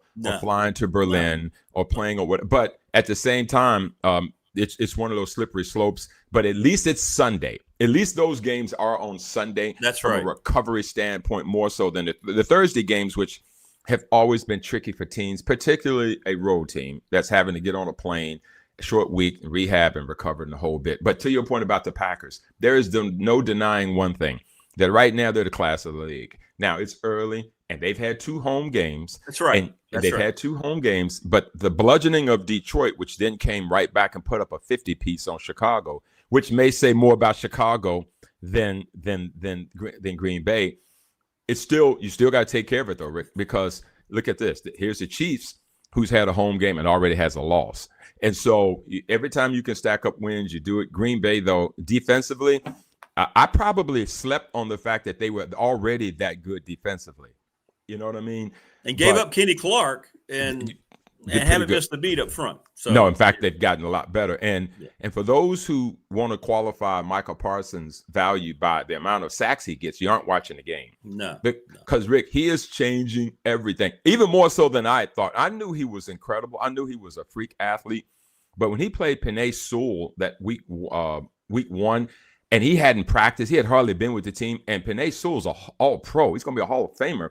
And he was getting by him without any problem at all. I thought to myself, if they're starting to get that level of pressure on, watch the back end all of a sudden get good. If you saw the Dallas game on Sunday, you recognize that Trayvon Diggs and Bland and all those guys are a whole lot better when Michael Parsons is getting to the quarterback in about a second and a half. When people aren't getting to him in a second and a half, Russ Wilson is getting 455 yards because there's no pressure on the quarterback. So the Green Bay Packers, and to your point, Jordan Love has settled into that role. You were all over that, though, Rick. When the Aaron Rodgers fiasco was going on and Green Bay was just – look how pleasant they look right now. There's no controversy. The youngest team in the league with a super young head coach, they're built for the next 5 to 10 years. They really are. Infrastructure's in place. Michael Parsons is a young lion. He's in his 20s. You talking about Jordan Love in his 20s. And Green Bay, so much for a place not being a free agent destination. All they're doing is doing it the right way, filling up the most iconic place in football. And now they're 2-0. And if you're going up there and not winning now, you're sure as heck I'm going to go up there and win in November and December. And maybe even January when he starts to come to the championship game. So Green Bay over Washington 27-18 was a real interesting game, particularly because Washington looked a little inept in that game. Again, a short week. I think Jaden Daniels is starting to have a little of the C.J. Stroud thing. It's early, but and then of course they had a lot of injuries. The poor injury to Austin Eckler. You could tell right away that he had an Achilles, and then they had the defensive tackle went down with a season-ending injury. So Washington going through a little bit of a rough stretch right now. I think they'll bounce back fine. I still got them going to the playoffs, but right now Green Bay at 2-0. Of course, they got Cleveland coming up this week. And here's the interesting part about 0-2 Cleveland. Just like last year, Rick, here's your nugget. The number one defense in the league is the Cleveland Browns. The number one defense in the league with yards allowed, Myles Garrett and the whole bit. Now, Baltimore put 40 on them Sunday, but if you watched any of that game, it wasn't the first half. It ended up just being Joe Flacco making a bad interception and a lot of fluky plays in the game. But they're going to be, Green Bay's got to go to Cleveland. As you and I know in the NFL, every week, one thing will happen that you had no idea what happened. I don't know if this is going to be the one because Cleveland can't generate enough offense, but Green Bay at 2-0 is certainly going to be very formidable. They're going to pay a lot of attention to Myles Garrett. You got to keep Jordan Love upright. Meanwhile, Washington's going to host Vegas this week, coming off a tough loss last night. You mean like a leverage call on a 60-yard field goal? Things you don't expect to see? Oh, wait a minute. I'm sorry. Yeah, we should have brought that up more. By the way, if people didn't see it, one of the best things you're going to see all year, it went viral, following the Ravens-Browns postgame. Joe Flacco, of course, who tutored and mentored and has helped Lamar Jackson in every way, shape, and form. Lamar Jackson on the postgame, quarterbacks always go find one another. This was different. Lamar Jackson was in tears. And he jumped up into the arms of Joe Flacco. He's just laying on his shoulders. A great video of that and the conversation they had. Oh, wow. And people want to understand how much the game means and how much Lamar Jackson, who's one of the elite players in the league, how much he gave homage to Joe Flacco. That is a very special moment. Every time we get down on sports, every time we get down about what's going on with relationships in this country, I think everybody needs to look at that video and realize what it really means to certain guys. And that's why Lamar Jackson's a great player, and that's why Joe Flacco is still in the league after 16, 17 years. Go find that video. It'll help you a little bit revive your faith in humanity just a little bit. And the interesting part about that is, for those who may not know, I don't know how you could possibly be watching this show and not know this, Flacco was unseated by Lamar Jackson. Correct. So there's a lot of reasons that they wouldn't have even approached each other at all. I mean, all Joe Flacco did was win the last Super Bowl championship for the Ravens. That's not good enough, Joe. You got to kind of go. And listen, my wife's a Ravens fan through and through and through, and she had tired of the Flacco thing. Folks forget Flacco bet on himself that season. And then after the Super Bowl, got the mega contract like all quarterbacks do, but it was at the expense of some of the receivers, most notably Anquan Bolden in particular. Well, what that did was it set Baltimore back a little bit. Ray Lewis retired, so they were resetting anyway. So my wife and a lot of Baltimore fans felt like the Flacco deal set them back. And so ended up that didn't work out well. The fans were getting a little hostile about it at the end because, we're all about winning. Once you've won a Super Bowl, once you've tasted that stuff, bro, you feel like it's your right to have it all the time. But to John Harbaugh's credit, and I wasn't even so sure, he felt like Lamar Jackson's way was going to be the way. And we had seen him at Louisville, and he was a Heisman Trophy winner. But it had not translated to the NFL other than our own Michael Vick showing that he could make it happen. But I had confidence in the style. We just hadn't seen it go all the way through fruition. More importantly, we hadn't seen teams commit totally to it. But Harbaugh did. And listen, other than getting the championship, they've done everything well. Their record is probably as good as anybody's with Lamar starting quarterback. So it's good to hear you say that they paid homage to each other that way. Yeah. Flacco, a lot of good stuff. Yeah. Flacco could have not helped him. He could have said, "Yep, get out of here. You're pushing me out of here. Why would I help you?" But he didn't do that. And so I thought that was that's real good. Real good. You mentioned the Chiefs. They're not the Chiefs right now. Hallelujah. There's sanity in the NFL. Their time is just about done. You see the bickering, not necessarily verbally on the field with looks from Kelsey and Mahomes. They can't run the ball. The offensive line isn't good. They're not getting pressure. Chris Jones seems to be distracted. There's something going on that cracks in that organization. But to your point, the Eagles, Ryan Pry, our attorney who sponsors our BDST Fan Question of the Week, says the Eagles are the first team in the NFL to win their first 2 games with less than 250 yards passing and 0 passing TVs. Wow. To your point about that Nuggets, right? So the Eagles are really good. They're well coached. The Chiefs are starting their downward spiral, and it kind of started a little bit last year. Yeah. It's gonna, I think, take full effect this year. The Chargers are going to be the new team in that division.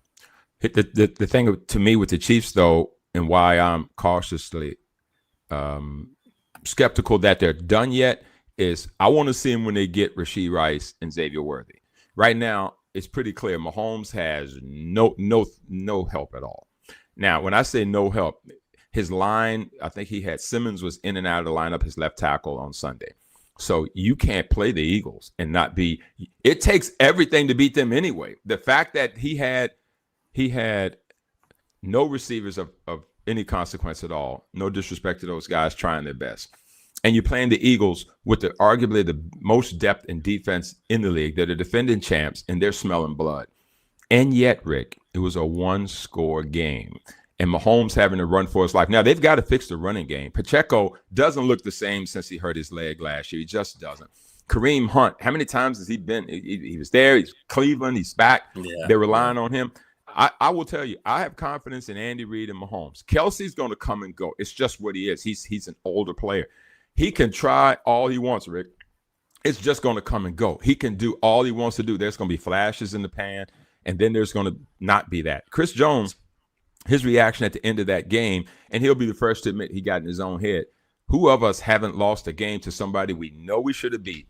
And you just sit there and you're saying, I'm just boiling inside. His frustration is just being echoed throughout what the team is thinking, Rick. And just remember, that team, I think, was 14-3 last year, but they won probably 8 or 9 games like this last year. So even last year, they were 1-score wins here and there. And we were kind of like, well, we're just not sure. And they made it to the Super Bowl where the Eagles exposed them. So if you think about the Chiefs, the other thing is their defense has done a solid enough job, not an elite job, but they're not getting blown out. They're not getting destroyed. Listen, they're the heart of a champion, man. They're going to be there at the end. Now, whether they've got enough pieces to kind of drudge through it, but the Chargers right now are letting you know, putting the league on notice that if you're going to come play them, you better put your big boy pants on. They're solid and ready to go. And listen, somebody still got to go play up there in that altitude at Denver. Nobody wants to go deal with that, particularly people late in the season.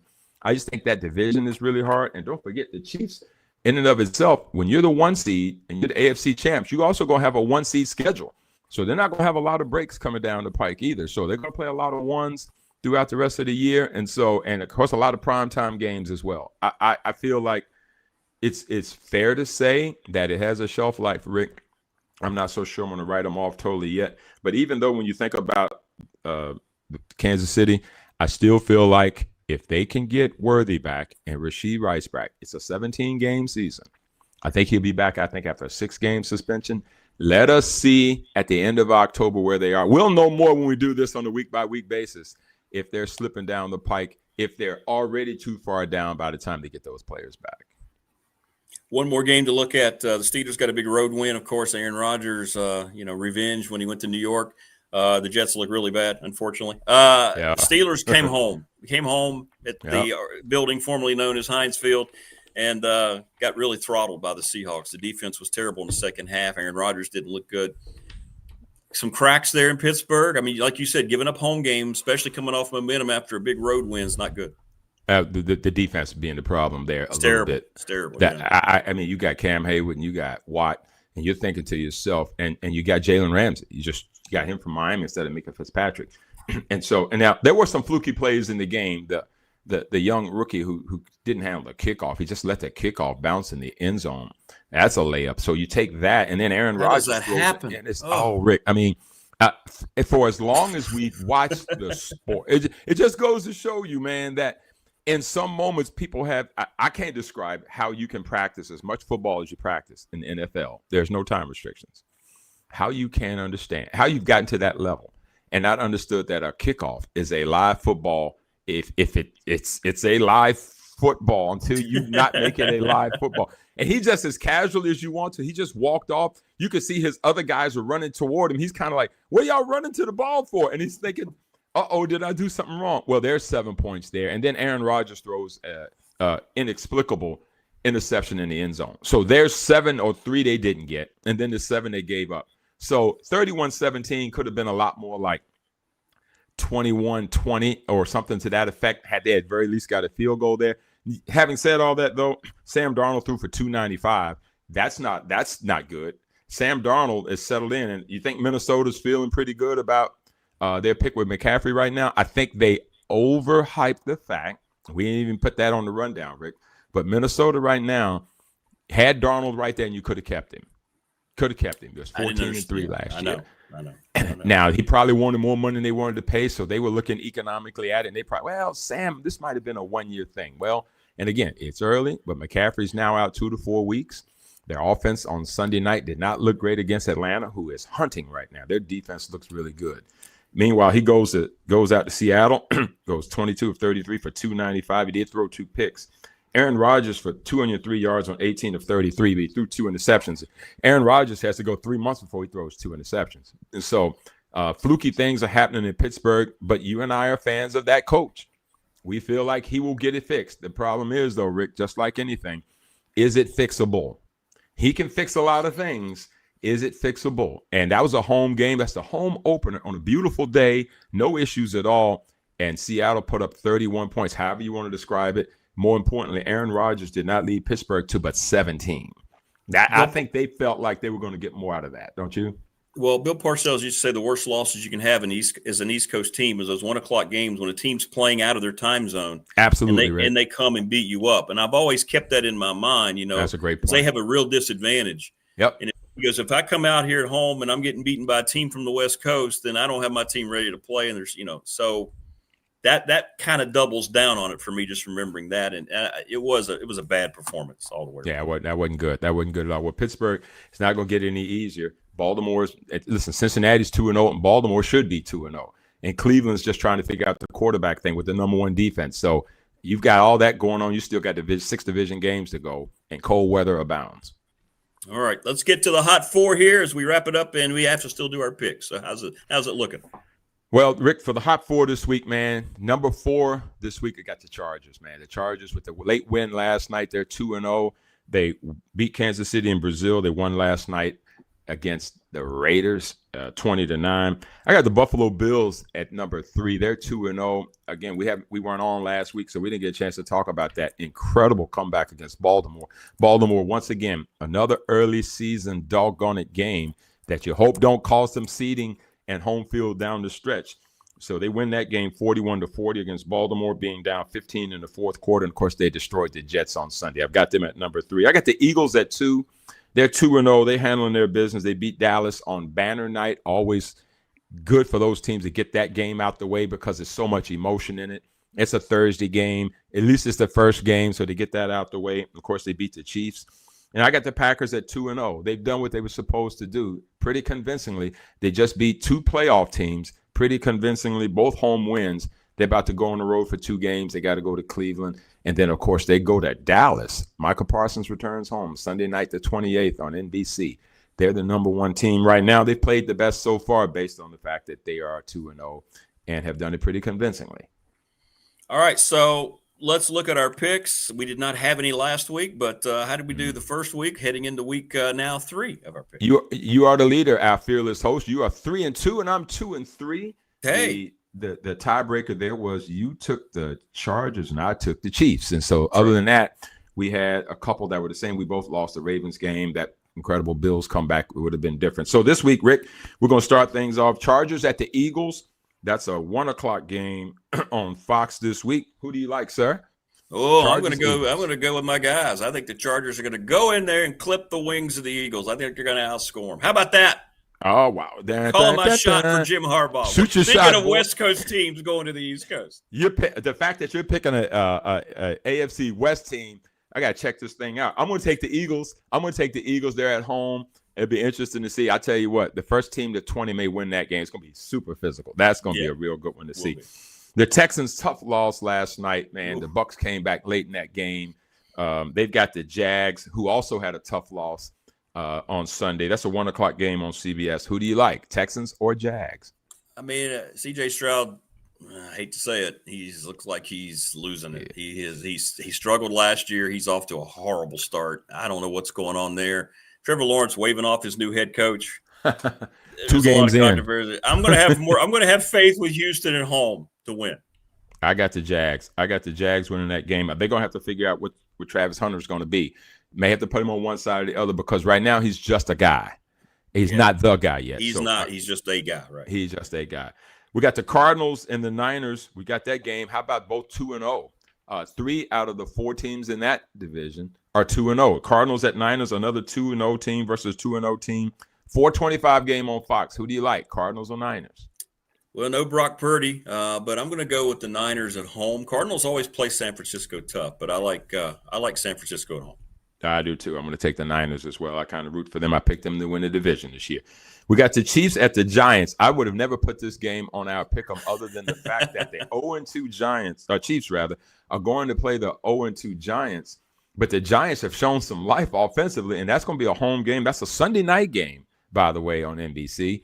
Chiefs trying to not go 0-3. Who do you like? I'm going to go with the Chiefs. I think they are starting to head downward, but because of that, what you just mentioned, Andy Reid's going to keep that at the forefront. They can't be 0-3 and have any hope at the playoffs. So I think they're going to take care of business. It won't be pretty, but I think they'll win the game. That was an anomaly from Wilson last week, and you hit it on the head. Without any pressure all day long, any quarterback's going to stand back there and be able to, find somebody to throw it to. So moon balls galore. Watch me. I'm going to take the Giants, bro. No, I'm going to take the Giants. I do take the Giants. I don't have a lot of faith in it, but I'm going to take a wild card that's and cool. just see how it goes. That's good. And then on Monday night, a real good game on the surface. The Lions and Ravens. Lions are in Baltimore playing the Ravens on Monday night. That's 8:15 start. Who do you like? Both teams are 1-1. All birds at home. Big Ravens recovery at home. I'm with you on that. Yeah, the Lions.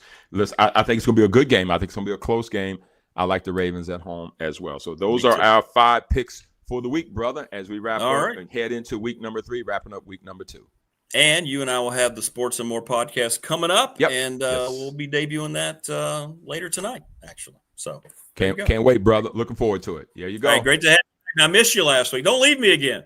I can't do it, bro. I got you. Next time we'll find a way, even if it's from a car. Exactly. We will. Good to be on, all right, bro. man. We'll see you a little later today. You got it. Thanks, brother. There you go. Yes, great sir. stuff, David Smith. Best analyst of NFL football you're going to find. You can watch all those bozos on TV all you want. That guy is so good. The best. Speaking of the best, we try to bring you the best. And the gentleman who joins us now is just that. He is in year number 43 as the analyst over at Virginia Tech for football. And, hey, he always tells it like it is. His appearance brought to you by the Louise Baker team, Long and Foster Realtors. He is Mike Burnop, the Hall of Famer. Michael, how are you? Good morning. Good morning, Rick. I'm doing well. How about you? Well, doing okay. And I know you've been better at following games over in Blacksburg or everything that happened, but just some of your thoughts. And I guess it was inevitable after what happened on Saturday, but just some of the things you were thinking about as you guys were calling the game on Saturday, and then, of course, the news that came out on Sunday. Well, it was kind of a shocker about the game to get down 28-0 at the half and be down 31-0 after that field goal in the third quarter. And you're just sitting there kind of in disbelief because it was a great crowd. It was engaged early on. And, I thought that the Hokies would come out and play well after the week before, try to get back on the winning track and whatnot. But the hangover from the second half of the Vanderbilt game just kind of stuck with them, it seemed like. And even though they got it going in the fourth quarter with drones a little bit with those 4 scores in the second half, it was too little too late. It's hard to dig out of that hole that big. So, yeah, I mean, and the Boo Birds are out. So, you kind of heard rumors that the seat was hot anyway. And so it wasn't a shocker. I know it was a business decision. And, it's one of those things that you feel bad for everybody because is it ideal? No. I mean, when you think about all the stuff that can happen now, this early in the season, it's kind of sometimes you scratch your head and wonder because, like the portal, like what's going to happen with some of these kids if they opt out? What kind of team are you going to be able to field if the agents get in their heads? And, and then you think about all the families that are going to get uprooted. I mean, think about that whole staff is going to be looking for jobs. So, that's sad for them. The kids, they're in school. You got to uproot them and put them in another school if you find another job. Yeah, it's just a tough situation. It's hard on a lot of people, and you feel bad for them. You do, and that's the best way I think you can say it. Brent Pry, terrific guy. You wanted him to be successful. He was great representing Virginia Tech, but it just never came together. And you're right.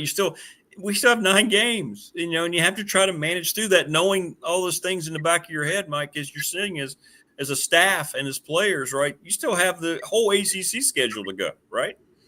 Yeah, you do. And that's the thing. You got this one game this week against Wofford, and then so you got the 8 straight ACC games. So, yeah, the whole schedule is in front of you. So, yeah, it's going to be interesting. And, the other thing is when you think about Rick is like, these coaches obviously are kind of looking out for themselves. The farther this thing goes along, the more likely they're going to be spending time trying to find some jobs, you would think anyway. Some of them, not all of them, they're going to be doing the best that they can to keep this team prepared and keep them on the field and put the best product they can out there. But, that's just probably human nature that, you look out for yourself and your family as well. And so it's tough. And Dante Love's already gotten into the portal. That's right. One of them. There'll be more, I'm sure. You look at the fact that, we already had a decommit from recruits. And, how do you handle recruits, for example? Like, okay, you got all these weekends planning for these recruits to come in. What do you tell them? Yeah, come on and look at Virginia Tech. I won't be here, but hey, it's a great place. And so, how do you handle that? Bringing those kids in and talk to the commits that you got for next year. Yeah, come on down. It's great, but I'm probably not going to be here. So, the whole thing is the logistics. It's difficult to say the least, and not ideal. On to the next one. Mike Burnop joining us on the program. You're number 43 calling games over at Virginia Tech as the Hokies will have a press conference today. Philip Montgomery, were you surprised at all that Philip Montgomery, who has head coaching experience, got named as the interim to finish the season? It kind of makes sense to me, to be honest.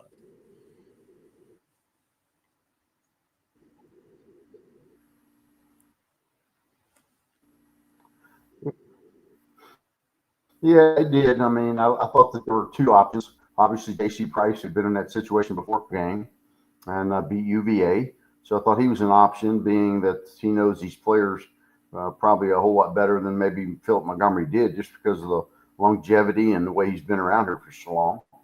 But Philip Montgomery's got head coaching experience, and now he's got double duty. He's going to also be the offensive coordinator, and so he's going to move from the press box down to the sideline and try to do that. And they're still working on logistics of that. I asked him yesterday. I said, who's going to be your eyes up in the booth? And he said, well, we're still working on that. And, so there's a lot of stuff that's got to go into this thing. When there is a coaching change, you might have 8 or 9 months to figure some of this stuff out and get the kinks out. No, you got 5 or 6 days, and you got to get this thing right and figure out who's doing what and where and how you're going to put it all together. Yeah, I mean, it just changes so much regarding that going forward. And, I know Whit Babcock's going to get up today and speak and so forth. We're not sure what all that's going to entail, but you have to try to trudge forward. And a lot of people are asking, you think you're going to see a lot of personnel shifting between the two deep, or maybe some things there? Or are you just trying, like you say, to kind of piece together the best 22 you can now going forward every week?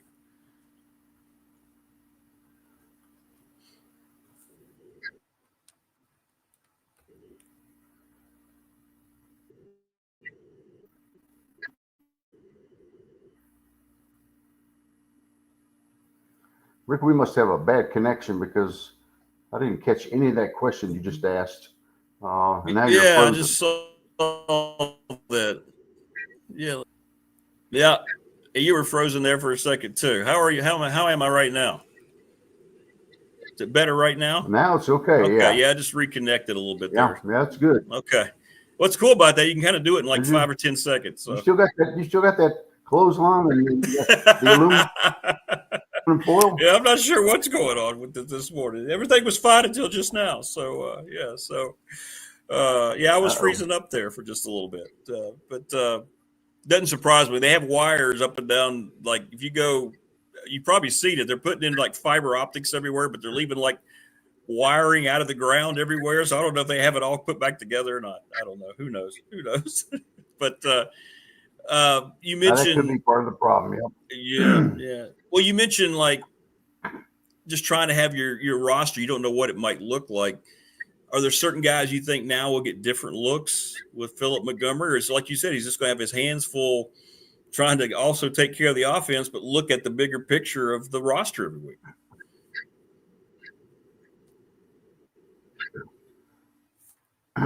Well, I think he's going to put the best product he can on the field for sure. So like they haven't had the opportunity, maybe they will now. But they're so banged up on the offensive line. There's not a lot of options there. And that's kind of where it all starts for your offense. And, probably a big chunk of why Kyron Drones has not been very consistent sometimes because he's constantly under pressure, even though he played better in the second half. But you can't turn it over 3 times in the first half and expect to win a game. That's part of it. And, they got to get the running game going a little bit better. And, who knows what these other kids, these agents are going to get in their heads and say, hey, you got 4 games that you can redshirt, right? That rule comes into play as well when you have a firing this early in the season. And so, you can play 4 games and still redshirt. Some of these agents will probably tell their guys, hey, you're either getting some playing time, not enough. Maybe we should think about redshirting you and let's go to the next place and try to get some more money for you. And so you don't know what's going to happen with all this stuff between that and that. And then the other part of it, Rick, suppose somebody says, they don't have any eligibility left, but they're going to sit there and say, I don't like the way this thing came down. You might say, well, I don't want to play, or I'm not going to play, or, those are the guys you got to kind of weed out a little bit and make sure you don't let the one apple spoil the bunch. And so there's so many moving parts going on over there right now. It's probably making your head swim. And I feel for all of them. And Coach Montgomery's, probably sure when he came here however many months ago, back in January or whatever, never thought he'd be the head coach now. So, yeah, it's just a tough situation for a lot of people. Yeah, it is. And, I know it's a tough situation within athletics because now you have all these questions from fans and everything else going forward. Maybe we find out a little bit more today. I think it's the first time that Whit will be speaking since all this happened. But you have to kind of manage it, and you have to try to, I guess the fans are the ones that kind of have to deal with it all because, they're taking it on a day-by-day basis, just like everybody who's involved right now.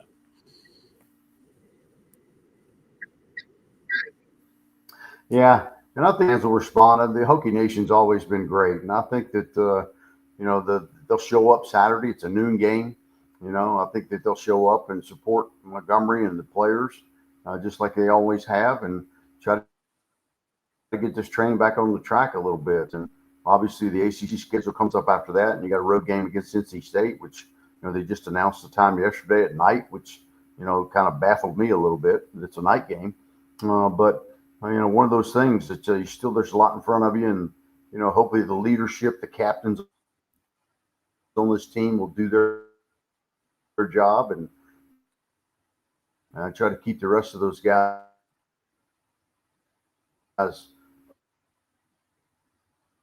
up, keep their chins up, keep them involved, and if they see them slacking up a little bit, they'll get up in their face.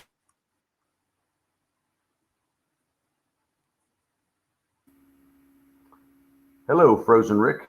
Yeah. I'm going to send you another invite here, Mike. Yeah, hang on just a second here. We're going to send you another invite, and I'm going to get you to join that one. Sometimes that happens. So let me try that. That has worked before. Yeah, I don't know. Something that hasn't.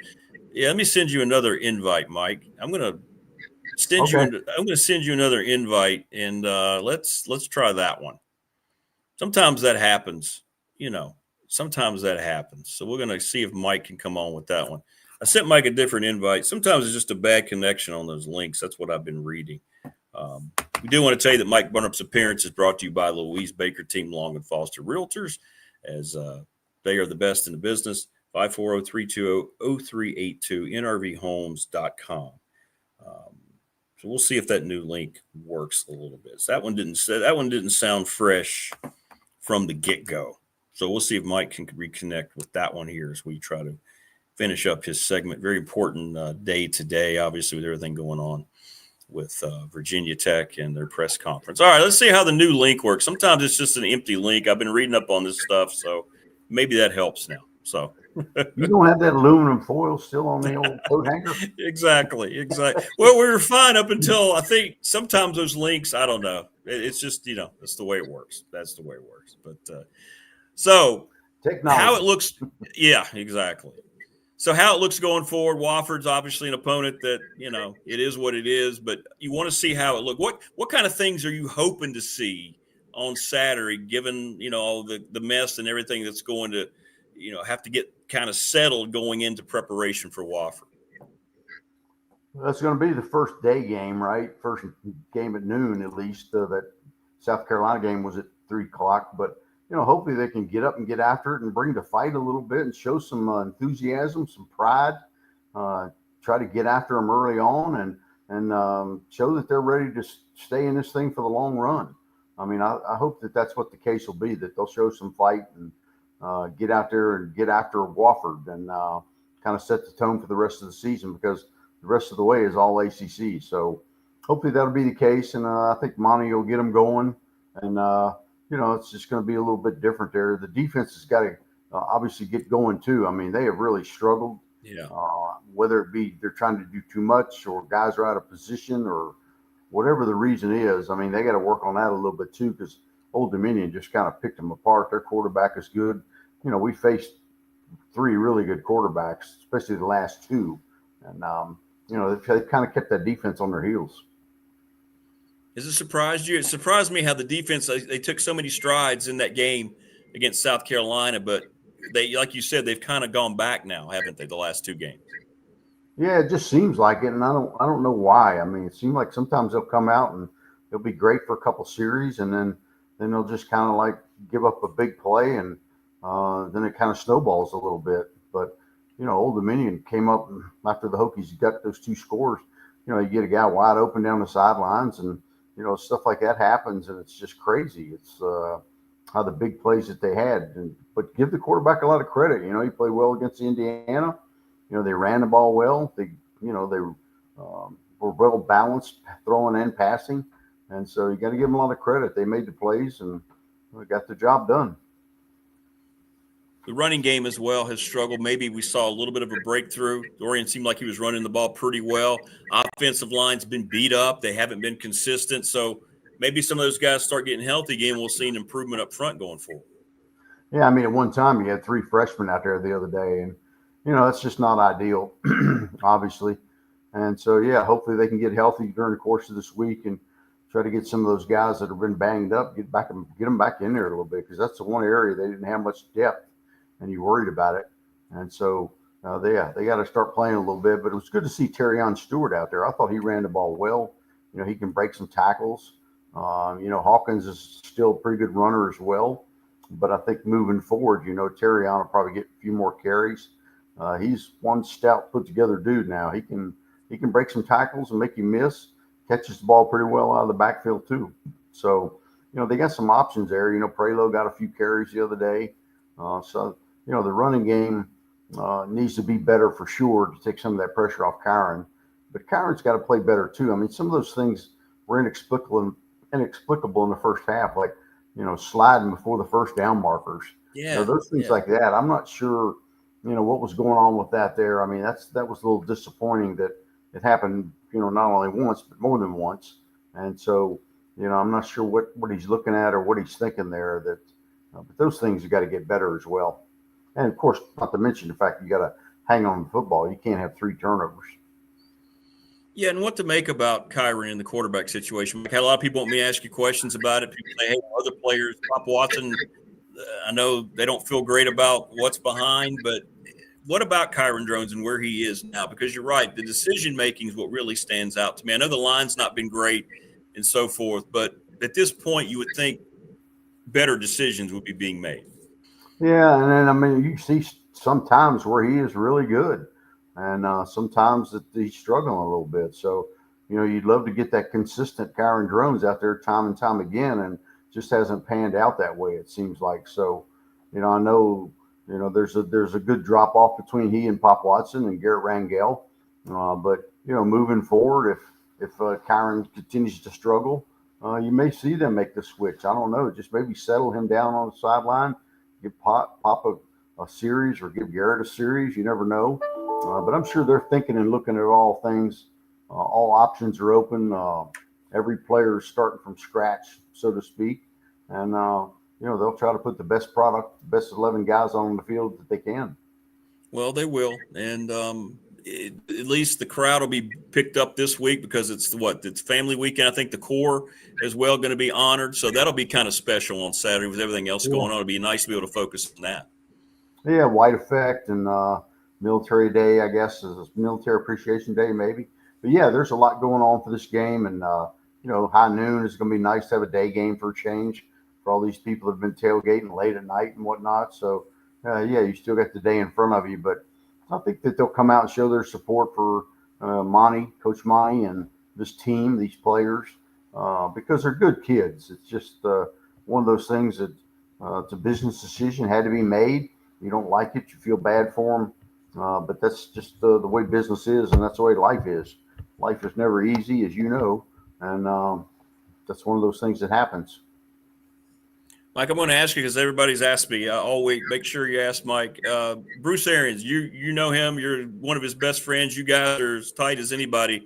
Would he have any interest in being part of any structure going forward if Virginia Tech were to approach? I'm not talking about coaching, but the committee or GM, counselor, consultant. What is his stance? What do you think about Bruce Arians? Well, I talked to him yesterday. Actually, he played golf in the morning, and I talked to him after that. And I think he wants to be involved and try to help in any way he can. I think that that will be something, he will look forward to and give his input. And I think that's good because he knows a lot of people. He's well connected. Absolutely. As And so I think, I think he'll have a say-so maybe in how things are, or they'll certainly ask his advice, and he's more than willing to give it. And, not as a coach. Those days are over. He's having a good time on that McAfee show. And he told me yesterday he's got something else he might be doing, breaking down plays for an hour and getting paid big bucks for it. But he's doing well and loving life down at the lake. So, but yes, as an advisor, as a guy that will give his input and maybe make suggestions, yes, that will happen. Well, I love that. That's already good news, right? Because that guy coming from the NFL and seeing it at all levels, I would think he'd be a valued source that you have to tap into as often as possible. So that's great news. Yeah, and he's as well connected as anybody. So on both levels, college level and the pro level, and he's seen them all, the coaches, the assistant coaches, head coaches. Yeah, he's very well connected. He is. Well, Mike, listen, I appreciate you coming on. I know it's not great to talk about all these things, but like you said, it is a business. And unfortunately, the business has led to where we are now. And hopefully these guys can finish up and bring something positive heading into all the change that's coming inevitably throughout the athletic department in the off season. And we want to thank Louise Baker, don't we? Because each and every week you're part of the program because of Louise and all her great group there, the Louise Baker Team Long and Foster. Yeah, absolutely. Love Louise and what she does. And I actually saw her the other day. They were riding around the country club down the hood. And, yeah, so it's good to see her. They do a great job. They know all about housing, inventory, interest rates, bankers, loaners. So they got all the connections and all that. And hopefully moving forward, this thing will get straightened out, Rick. And these kids deserve it. And I think the crowd will be good for them. Yeah. And hopefully they'll get back on track because there's a lot of moving parts going on. That Merriman Center heads are swimming over there with what are we doing here? What are we doing there? What's next? What's going to happen? You know, what are my kids going to do? I mean, it's a hard situation for a whole lot of people over there, and you feel for them. Well, the one consistent has been the fans, right? I mean, I marvel at Tech fans. They're unbelievable. They really are. Yeah, they are. And I think people understand, you know, they got to get this thing positioned for the next expansion or the next conference alignment, whatever's going to happen in 29 or 30.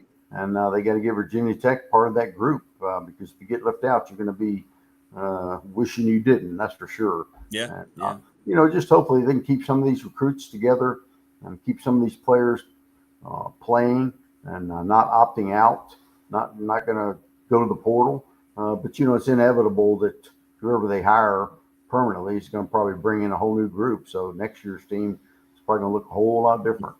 A whole lot different. Yeah.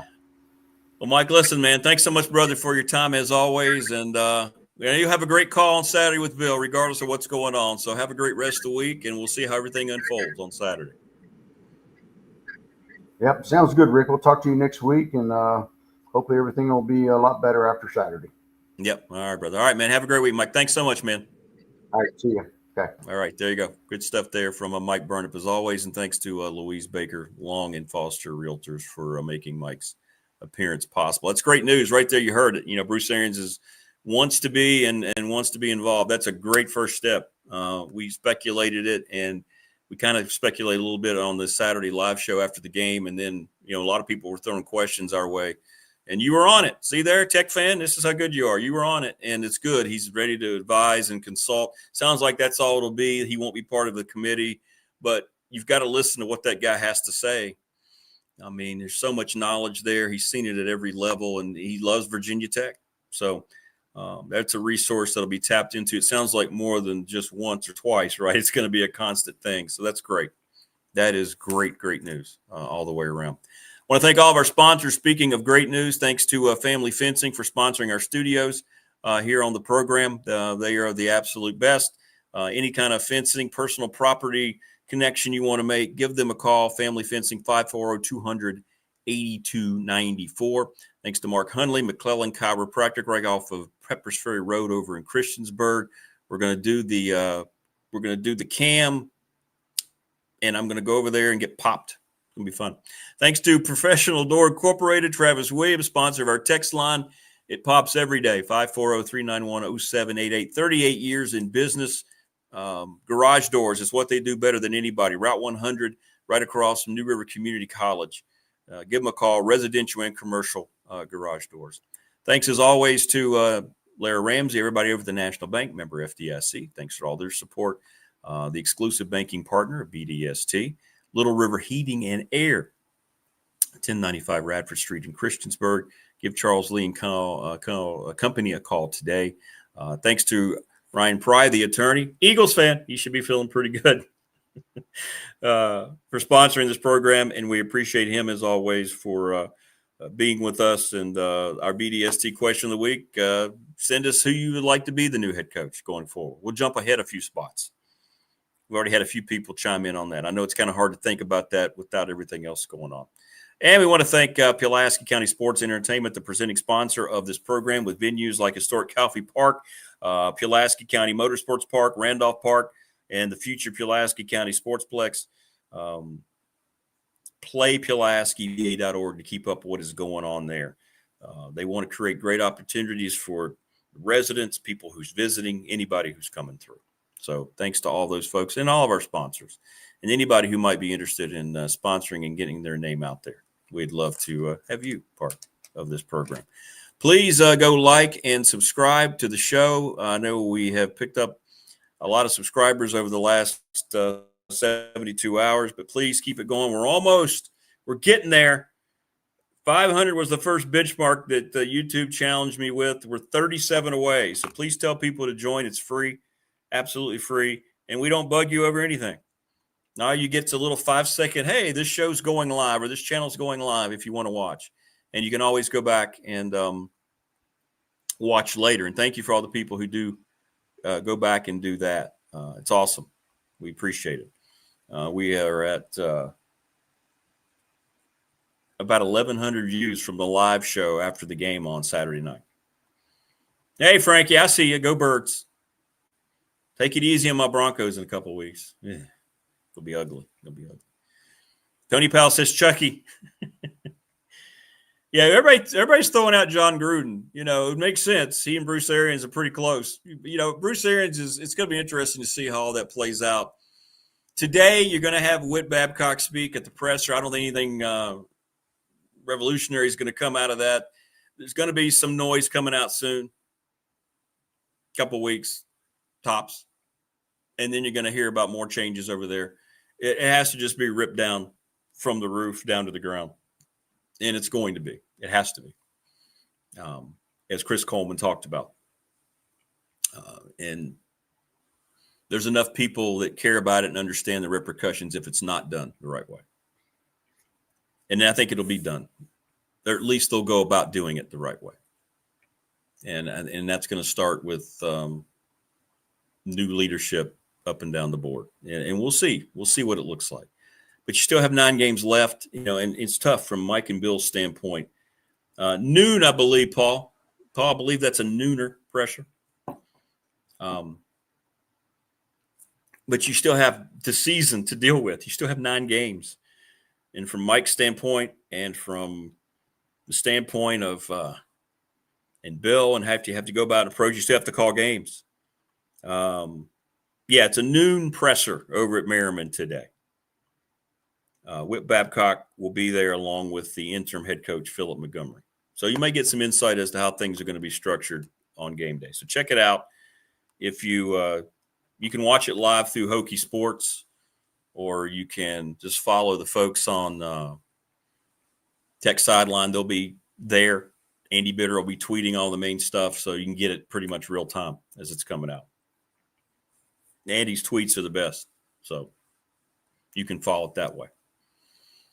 But we might get a little insight. Don't expect it to be too much today, but be patient. It's coming. It's coming. Winter is coming. And because you as fans, you deserve to have transparency going forward. You deserve to understand how this thing's going to look. It's been done incorrectly for a long time. And it all came to a head this past weekend, and it culminated in the first change on Sunday, and there's going to be more ahead. So, but thank you again. I want to thank everybody for making this channel possible and all your support. I wouldn't be here unless you were supporting it. So thank you for that. I mean that. And please subscribe. Go like and subscribe. It's very important. It's free. 37 more. Come on, we can get to 500. Let's get to 500 today. Let's do it. Thanks to all of our guests today. Marva in Miami for joining us. Appreciate her struggling in her 76-degree temperatures. I want to thank Chris Coleman from Tech Sideline. He was terrific, as always. Thanks so much to David Smith, the NFL analyst, the best analyst you're going to find anywhere about the NFL. All those bozos on TV, none of them can hold a candle to David Smith. He's the best. We're going to have our Sports and More podcast that's going to come out later tonight. So make sure you check that out. We'll cover the NFL more and other stuff happening. And, of course, thanks to Mike Burnop. He's terrific. And thanks to you, the smartest listening audience in radio now, YouTube. Enjoy the rest of your week, everybody, in terms of tech news. We'll get more today. We'll have reactions to it tomorrow. I know Keon Brown will be here. We're going to have Damian Sordelett again. I think Bill Ross is going to join us. We'll let you know. You can follow that up on the Facebook page as well. If you missed today's live show, we'll have that link up as well on our Facebook page and on the new Instagram account. Check it out. Big Dog Sports Talk on YouTube is the name of the show's new Instagram account. So make sure you follow that as well.